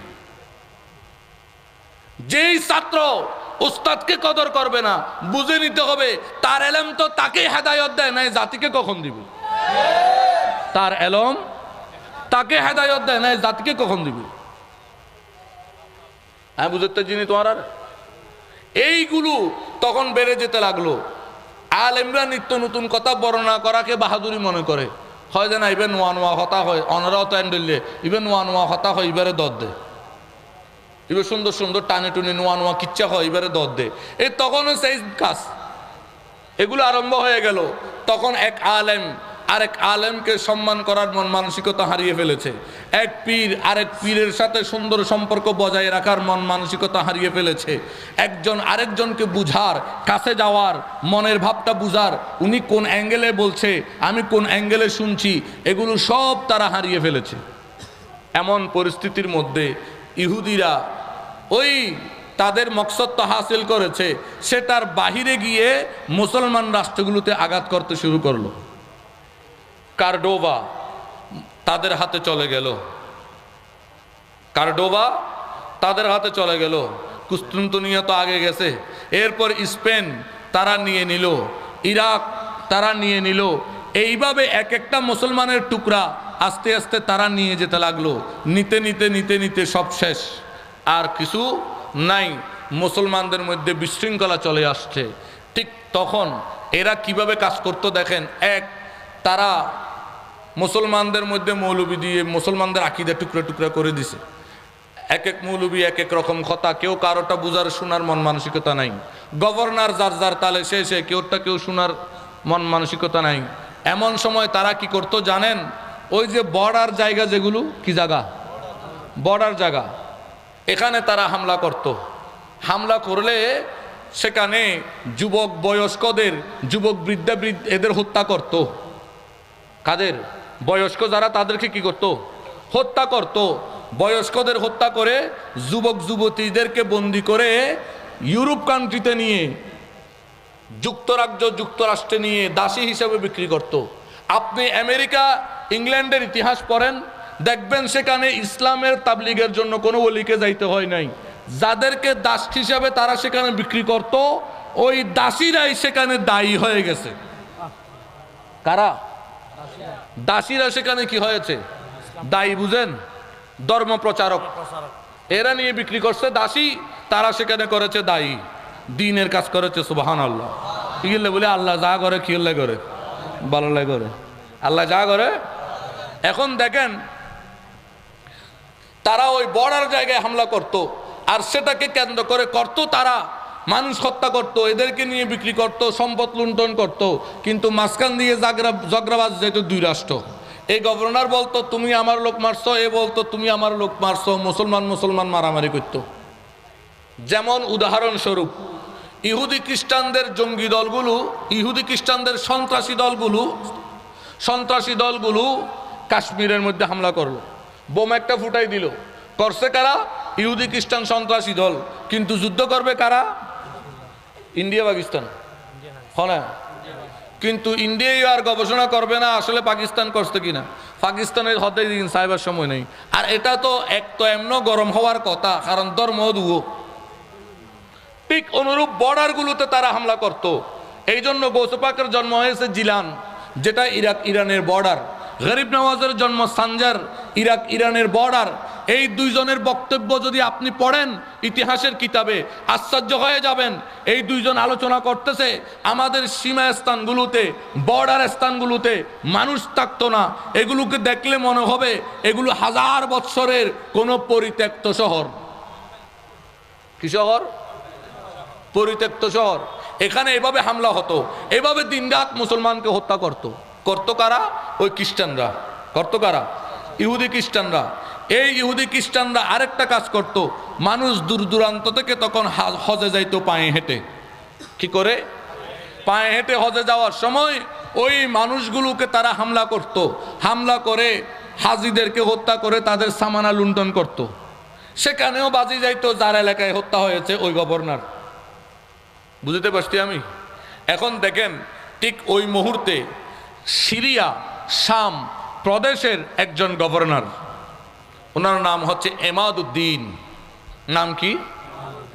এমাদউদ্দিন। উনি নেককার ছিলেন, আশিকে রসুল ছিলেন। কি? আশিকে রসুল ছিলেন। একটা তাকবীর দাও না। নারে তাকবীর, নারে রিসালাত, নারে গাউসিয়া, আহলে সুন্নাত ওয়াল জামাত, মারকাজে শাতে বাংলাদেশ। উনি কি ছিল? এমাদউদ্দিন নেককার আশিকে রসুল। উনি করলেন কি, ওনার এলাকায় হামলা হলে, একটু মনোযোগ, বাইসান সাহেব এসছে বুঝাইতে সুবিধা হইব। ইবার এলাকাত হনাক্কান ঘটনা ঘটিলে তোমার হবে আগে ইবারে ধরিবে ভাইস চেয়ারম্যান, হবে না হবে? তো ওনার এলাকায় কোনো হামলা হলে এমাদউদ্দিনের কাছে যাইতো, আপনি আমাদের গভর্নর, আপনি আমাদের রক্ষক, আমাদের এমন এমন হয়েছে, তো কে করছে? হয় অমুক গভর্নর করছে, ওকে হামলা করব। তো উনি বুঝাইতেন যে দেখো, উনি করে নাই, মুসলমানের হত্যা করতে পারে না, মূলত এগুলি ইহুদি খ্রিস্টানদের চক্রান্ত। উনি বুঝিয়ে ওনার মানুষগুলোকে এক রাখত। উনি চিন্তা করলো এভাবে করা সম্ভব, এভাবে টিকে রাখা সম্ভব। তখন উনি সিদ্ধান্ত নিল, উনি একটা নতুন আইন জারি করলো। যার ঘরে 2টা সন্তান আছে, একটা সন্তান সৈনিক পদে দিয়ে দিতে হবে আল্লাহর ওয়াস্তে। কি? আল্লাহর ওয়াস্তে সৈনিক পদত তোমার ফাইবের কোনো বেতন দিতাম না, 2 বেলা খানা দিম। যার ঘরে 4টা সন্তান সে দিয়ে দিতে হবে কয়টা? এই আইন জারি করার পর অনেক সৈন্য ওনার দলে চলে আসলো। কিন্তু আল্লাহর মেহেরবানি দেখেন, একটা বিশাল পরিবার, মানে কি হইম আর দেশত ধরো বাড়ি হয় দেরি এখন বর্তমান হদিয়ের উমুক বাড়ি হয় না হয়, এত আমলত তো বাড়ি নহয়তো গোত্র হইতো। একটা বিশাল গোত্র আইয়ুবি, গোত্রর নাম কি? এরা পুরা গোত্রের সবাই চিন্তা করলো যে না, এমাদউদ্দিনের চিন্তা ভাবনা ভালো, আমরা সবাই ওনার কাছে যাই। ওনার কাছে গিয়ে প্রস্তাব দিল যে আমাদের মেয়েরা রাজদরবারে রান্নাবান্না করবে, আমাদের ছোট বাচ্চা থেকে বুড়া পর্যন্ত সবাই জিহাদের ময়দানে লড়বে, শুধু 2 বেলা খানা দিলে চলবে, কোনো বেতনের দরকার। পুরা আইয়ুবি খানদান ফুরেটে চলে আসলো। এভাবে এমাদউদ্দিন বিশাল সৈন্যবাহিনী রেডি করলো। সৈন্যবাহিনীকে উনি 3 ভাগে ভাগ করলো। এক ভাগ ওই যে বৎসরে একবার হজ হয়, হজের হাজিদের নিরাপত্তা দেওয়ার জন্য। তখন সব হাজিরা, ইরাক ইরানের হাজিরা সিরিয়ায় জমা হতো। সিরিয়া থেকে ওই এমাদউদ্দিনের সৈন্যবাহিনীর পাহারায় ফিলিস্তিন ক্রস করে হজে যাইতো। একটু মনোযোগ বা যে দুঃখের কথা হচ্ছে আজিয়ে তোমারা নজানো দে ইতিহাস আনির দি তুলিয়ে যে গুম যাইতে লাগো দে আর এটা দানো শীষ শুননি আর নৌকা শুননি আছে। বিপদত করলে মাজারত যে মোমবাতি জ্বালাবের কথা মনত থাকে, খামার সময় মনে না থাকে।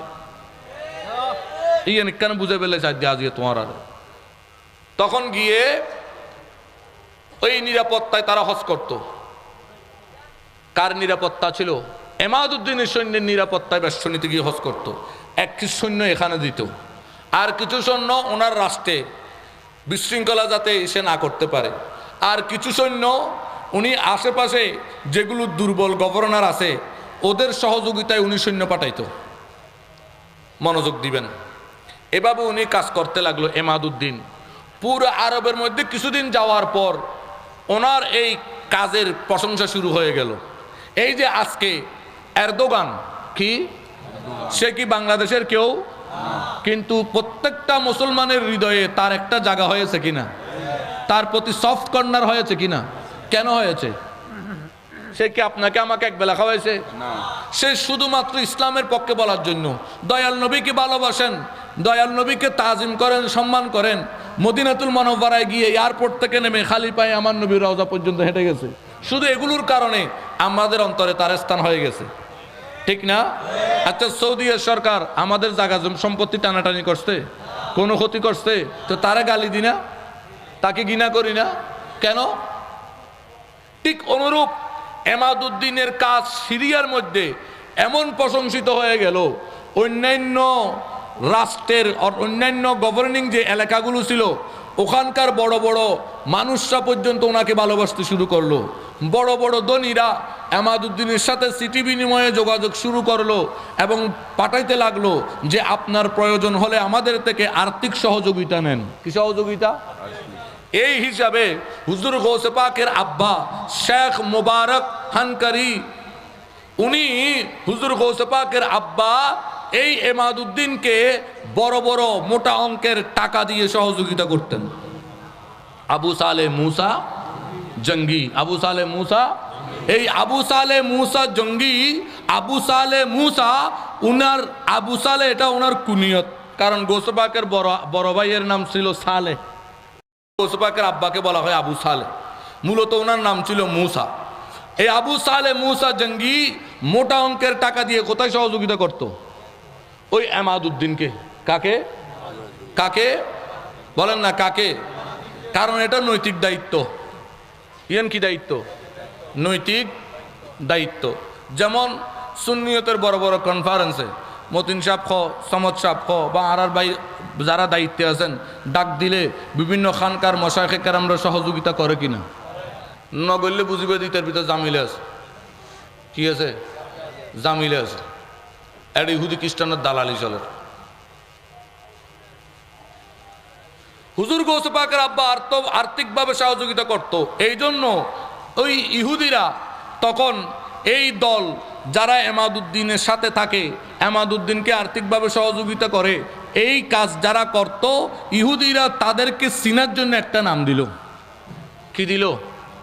নামটা কি? কয় জঙ্গি। জঙ্গি মানে যোদ্ধা। জঙ্গি অর্থ কি? তার না মাতের জঙ্গি মানে কি? জঙ্গি মানে কি? তাইলে ৭১ যারা যুদ্ধ করছে তারা হচ্ছে স্বাধীনতা জঙ্গি। তারা কি?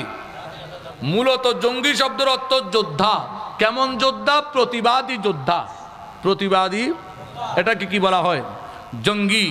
সন্ত্রাসী, যেটা আরবিতে সন্ত্রাসীকে জঙ্গি বলে না, বাগি বলে। বাগি, গাদ্দার, রাষ্ট্রদ্রোহী, বাগি বলে আরবিতে। এই জন্য হাদিস ফিকহের কিতাবে দেখবেন অধ্যায় আছে কিতাবুল বাগাওয়াত, রাষ্ট্রদ্রোহী অধ্যায়। ফতোয়ায়ে শামী কিতাবুল বাগাওয়াতের মধ্যে ব্যাকিন ওয়াবির কীর্তি কাহিনী দর্জে দে। রাষ্ট্রদ্রোহী, সন্ত্রাসী বলি কত ওয়াবি হল রে। আর ফার্সি উর্দুতে বলে গাদ্দার। কি বলে? কি বলে? জঙ্গি। এটা কোনো ভাষায় সন্ত্রাসী শব্দে ব্যবহার হয় না। বাংলাদেশের মধ্যে কিছু মিডিয়া ব্যক্তিত্ব বা এরা কিছু সাংবাদিকরা জ্ঞানের অভাবের কারণে এই শব্দটা লেখে। মূলত এটা লিখতে হবে সন্ত্রাসী, ফার্সিতে লিখলে গাদ্দার, আরবিতে লিখলে বাগি। জঙ্গি শব্দের অর্থ হচ্ছে প্রতিবাদী যোদ্ধা। যেমন ৭১, যেমন ৫২ ভাষা আন্দোলন। আর বুঝতে জিনিস যারা বাজি তারা হন যায় জঙ্গি। ইতারা ৭১ মুক্তি জঙ্গি মানে মুক্তিযোদ্ধা। এই যোদ্ধারে ফার্সিত কি হয়? এটা মাতো না। হ্যাঁ, তাহলে আর বাজি তারাও কি? ইতারা আসলে ওদের নামে কাদেরি, খামেও কাদেরি, খামেও কাদেরি না বল হুজুর খন্ডইল্লা কাদেরি হইলে গোসপাকে যান গোসপাকের আব্বা যান পয়সা দিয়ে রে দন দিয়ে রে লজ্জি গোসপাকে যান জ্ঞান দিয়ে রে বিভিন্নভাবে লজ্জি আর তো শূন্য তোলে লরণ লাভু গরত বই বই রে কাদেরি হেঙ্গের তসবি টানিলে এইটা কাদেরি ন গোসা নই আ হদ্দি তুই ফাদেরি তো গরত কা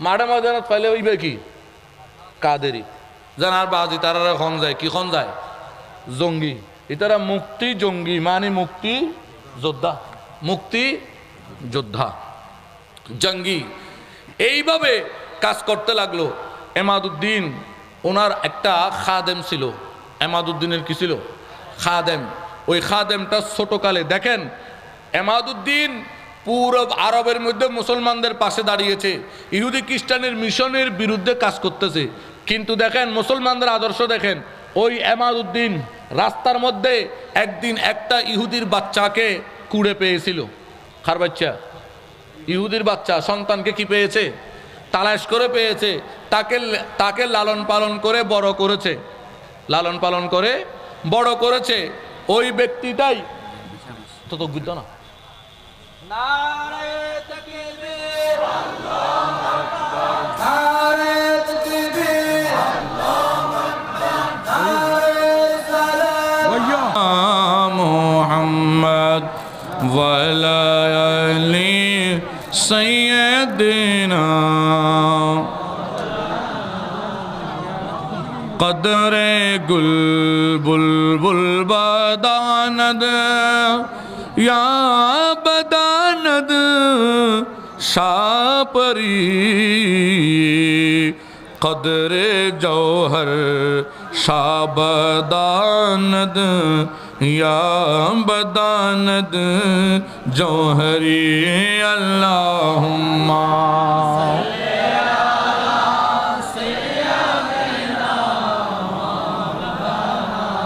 मुहम्मद वाला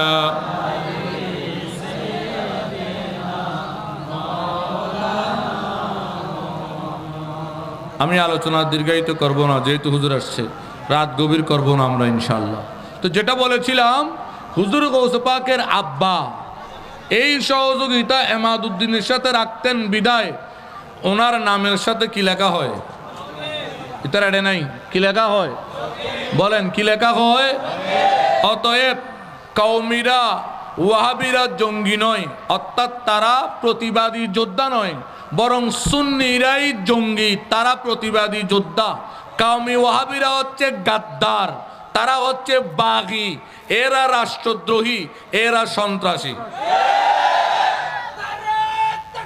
আল্লাহু আকবার ইয়া রাসূলুল্লাহ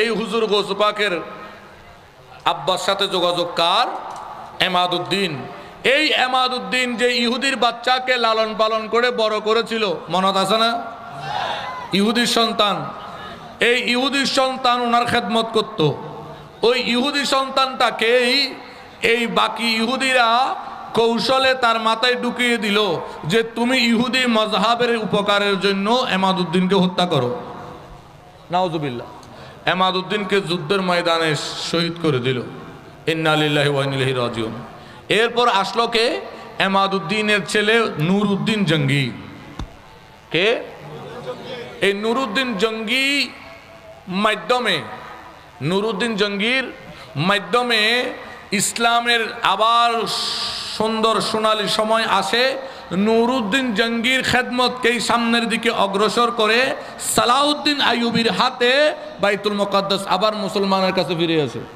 কিন্তু এর পিছনে একটা রহস্য আছে কোন রাজনৈতিক দল ইসলামিক কোন দল ততক্ষণ পর্যন্ত সফলতা অর্জন করবে না যতক্ষণ পর্যন্ত রুহানিয়তের বাদশা যারা তাদের রুহানিয়ত এদেরকে সাহায্য করে নাই এটা আমার মুখের দাবি নয় এটা হচ্ছে একেবারে প্রতিষ্ঠিত ইতিহাসের দাবি এমাদুদ্দিন মিশন বাস্তবায়নের কাজ শুরু করেছেন কিন্তু পারেন নাই শহীদ হয়ে গেছেন হয়াতে পারেন নাই নুরউদ্দিন ওনার সময় আরম্ভ করলেন এই নুরউদ্দিন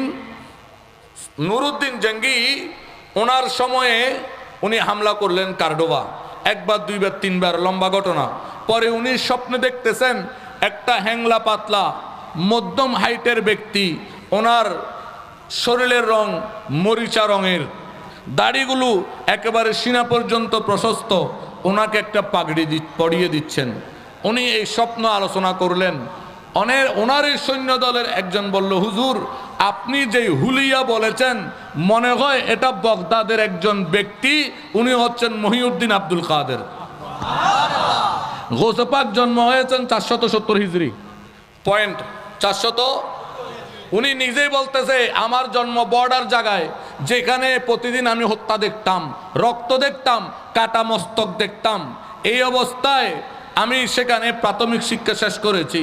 উচ্চশিক্ষার জন্য কোথায় যাব চিন্তায় ছিলাম, মাও চিন্তায় ছিল কোথায় দিবে, কারণ পুরো আরব রাজ্যে তখন যেদিকে যায় সেদিকে হাহাকার, খ্রিস্টানদের তাণ্ডবের কারণে, খ্রিস্টান সন্ত্রাসীদের তাণ্ডবের কারণে কোথায় দেওয়া যায় সন্তানকে, অনেক চিন্তায় ছিল।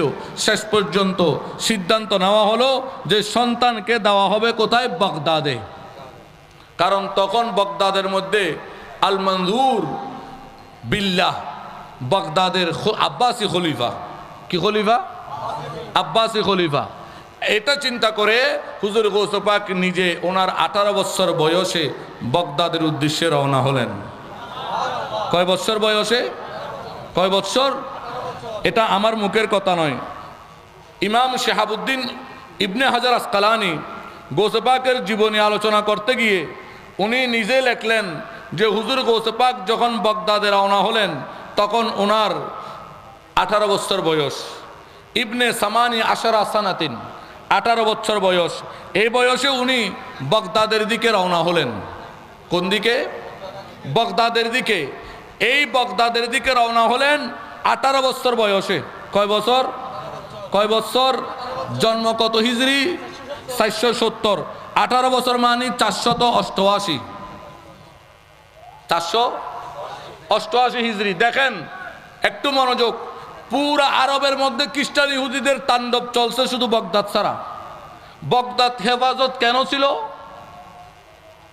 এই যে কোনো খলিফা টিকতে পারে না, খলিফার খেলাফত টিকে না, নেতার নেতৃত্ব টিকে না যদি পিছনে কোনো ওলির রুহানিয়ত শক্তি না থাকে। আজকে সুন্নি বলতেছি আমরা, আজকে ইসলামিক বিভিন্ন দলগুলো মূলত ওলিদের রুহানিয়ত শক্তি থেকে আমরা দূরে। আমরা অনেক বড় বড় বক্তব্য দিই, কিন্তু একটা রাত কোনো ওলির মাজার গিয়ে চোখ বন্ধ করে ধ্যান করি নাই। সিনায় হাত দিয়ে বলেন তো, জীবনে একটা রাত কোনো ওলির মাজারে গিয়ে পড়েছিলেন বলে? জীবনে ছিলেন না। আচ্ছা এক রাত বাদ দেন, 2 ঘন্টা কোনো ওলির মাজারে এভাবে বসে হাতটা এভাবে ফেলে কান্না করছেন বলেন তো? পারবেন না বলতে। যার কারণে আমরা আনসাকসেস। কিন্তু এত কিছুর ভিতরেও বাগদাদ নিরাপদ। আপনি ইতিহাসের পাতা একটা একটা তন্ন করেন, তার উদ্দেশ্য হচ্ছে একটা কারণ। তাই কারণের পিছনে একটা রহস্য, সেটা কি? কারণ বাগদাদে তখন ইমাম আবু হামেদ গজ্জালি উপস্থিত। যেখানে আবু হামিদ গজ্জালি আছেন, ওনার রুহানি শক্তির কারণে ওই আব্বাসী খলিফার পুরো খেলাফত পুরো আরব রাজ্য থেকে মুছে গেছে অস্তিত্ব, কিন্তু বাগদাদে ওনার অস্তিত্ব টিকে আছে।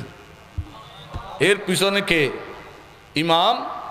এই ইমাম গজ্জালি দেখেন এখানে স্পষ্ট লেখা হচ্ছে, ওয়াখারাজা ইলাল হেজাজ সানাতিন 488 হিজরি ফাহাজ্জুন ওয়ারাজা ইলা দামেস্ক।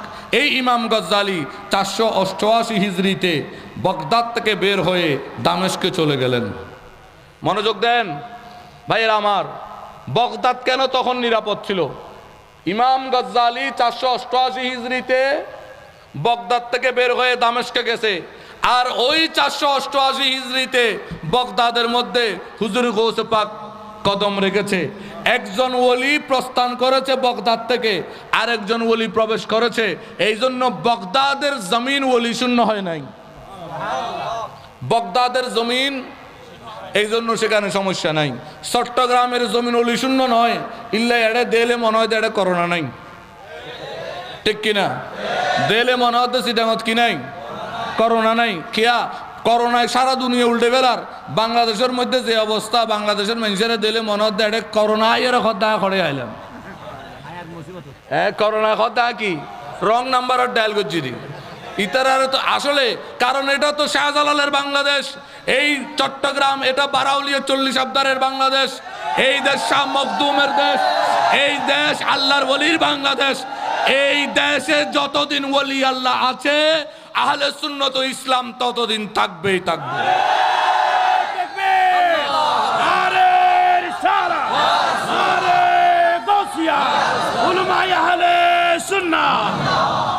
তাহলে গৌসে পাক 18 বছর বয়সে কোথায় গেছে? এবং গৌসে পাকের জীবনে প্রথম দিনই কাজ শুরু করছে 18 বছর বয়সে। প্রথম কাজ কোনটা এখানে আছে, আমি আলোচনা বড় করতেছি না, কারণ হুজুর চলে আসছে, আপনাদেরকেও কষ্ট দিব না। হুজুর গৌসে পাকের প্রথম কাজ হচ্ছে 18 বছর বয়সে, আর ওনার প্রথম তাবলিগি কাজ সেটা কি? মিথ্যা বর্জন করো। মিথ্যা কি করো? এই মিথ্যা বর্জন করো। প্রথম দিনই কাজ এখান থেকে শুরু করলেন।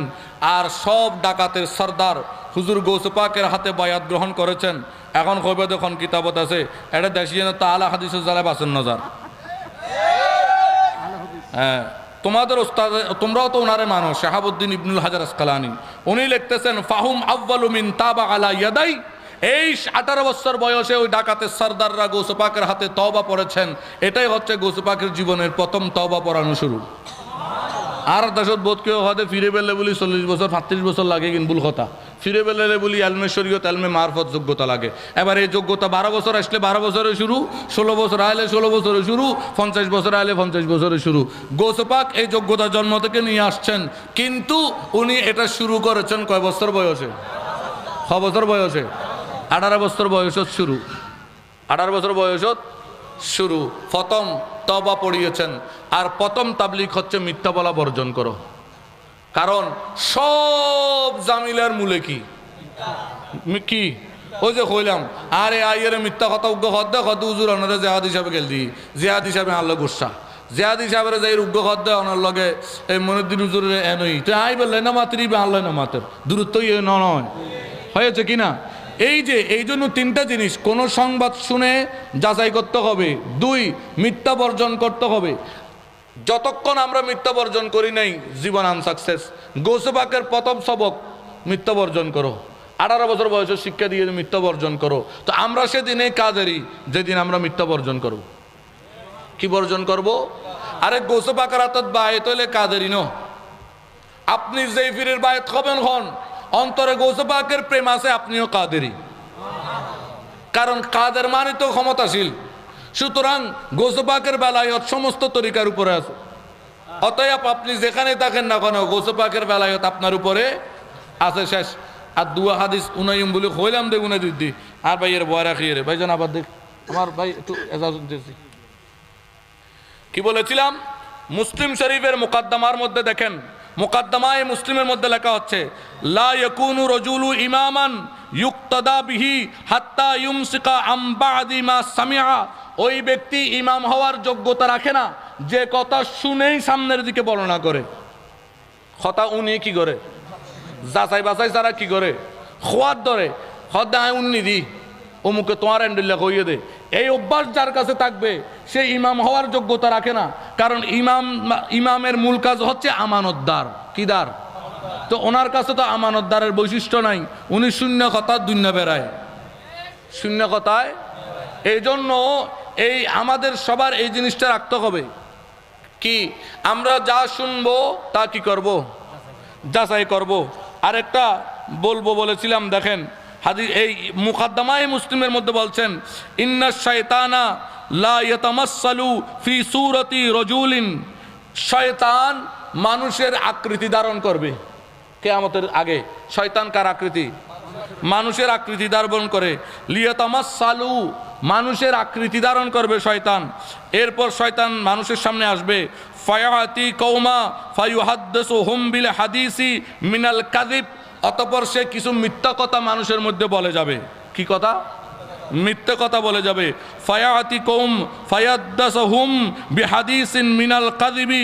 অতঃপর লোকেরা এই কথাগুলো সামনের দিকে বলা বলি শুরু করবে।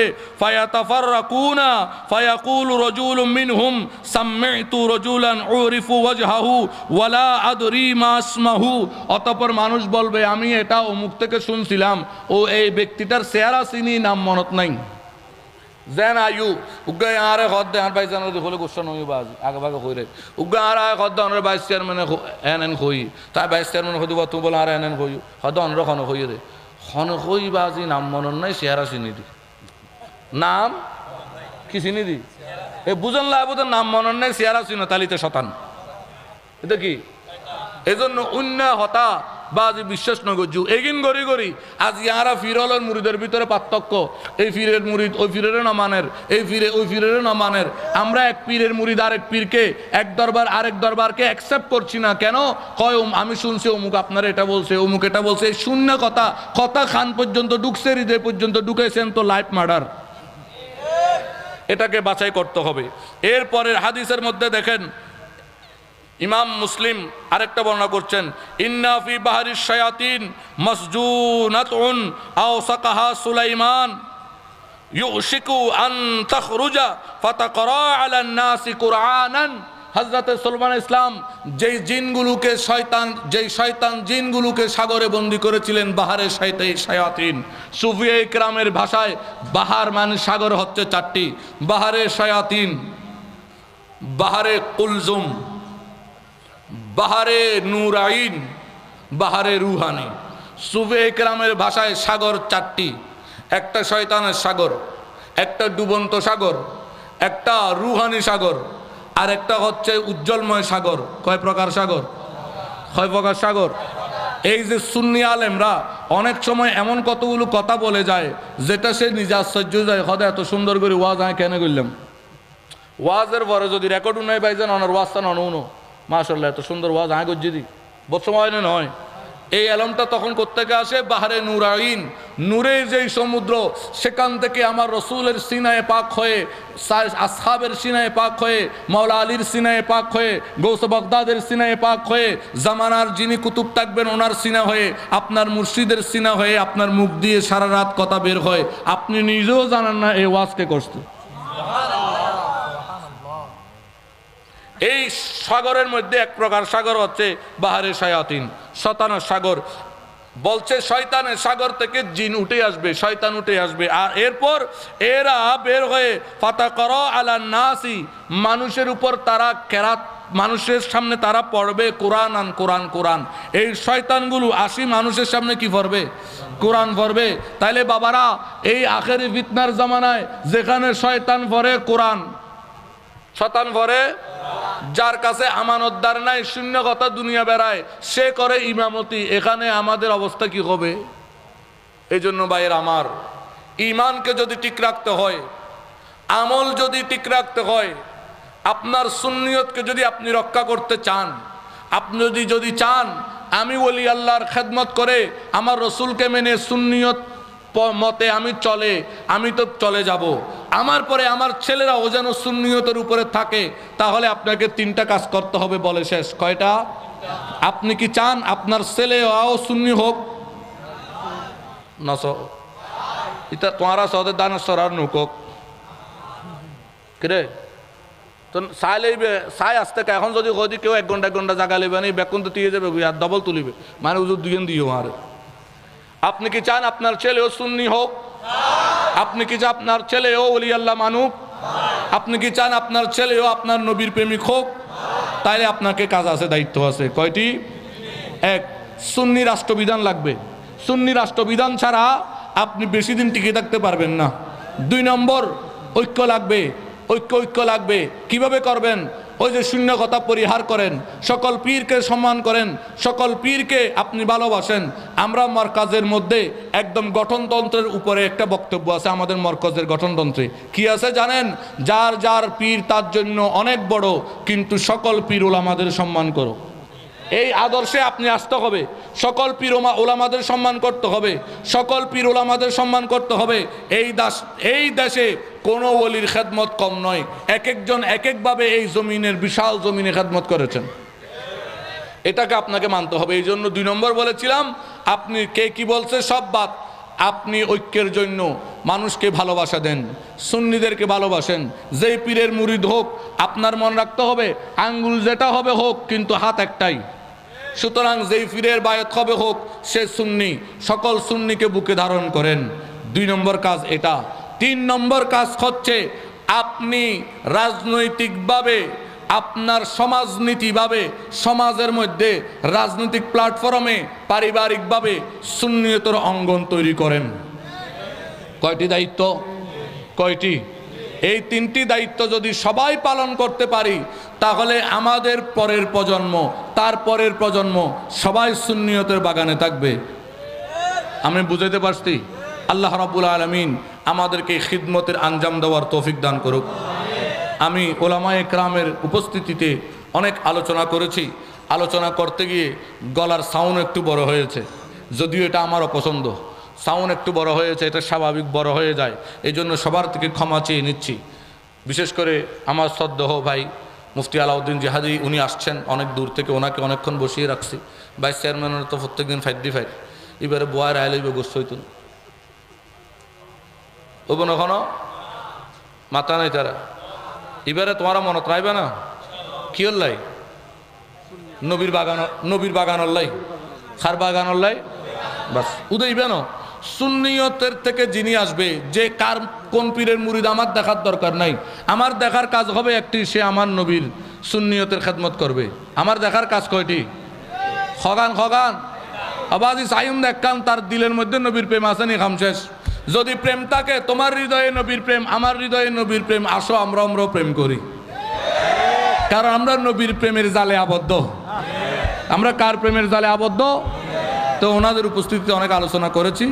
শব্দ চয়নের মধ্যে, কথাবার্তার ভঙ্গিমার মধ্যে যদি ভুল ত্রুটি হয়, মানুষের মাত্রাই ভুল হতেই পারে।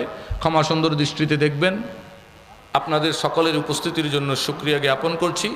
আমার অগাছর ও সংক্ষিপ্ত বক্তব্য, এই দীর্ঘায়িত বক্তব্য হওয়ার সংক্ষিপ্ত হজিয়ান কইবাহ আরে শেষ গরির। আসসালামু আলাইকুম ওয়া রাহমাতুল্লাহি তাআলা ওয়া বারাকাতুহু।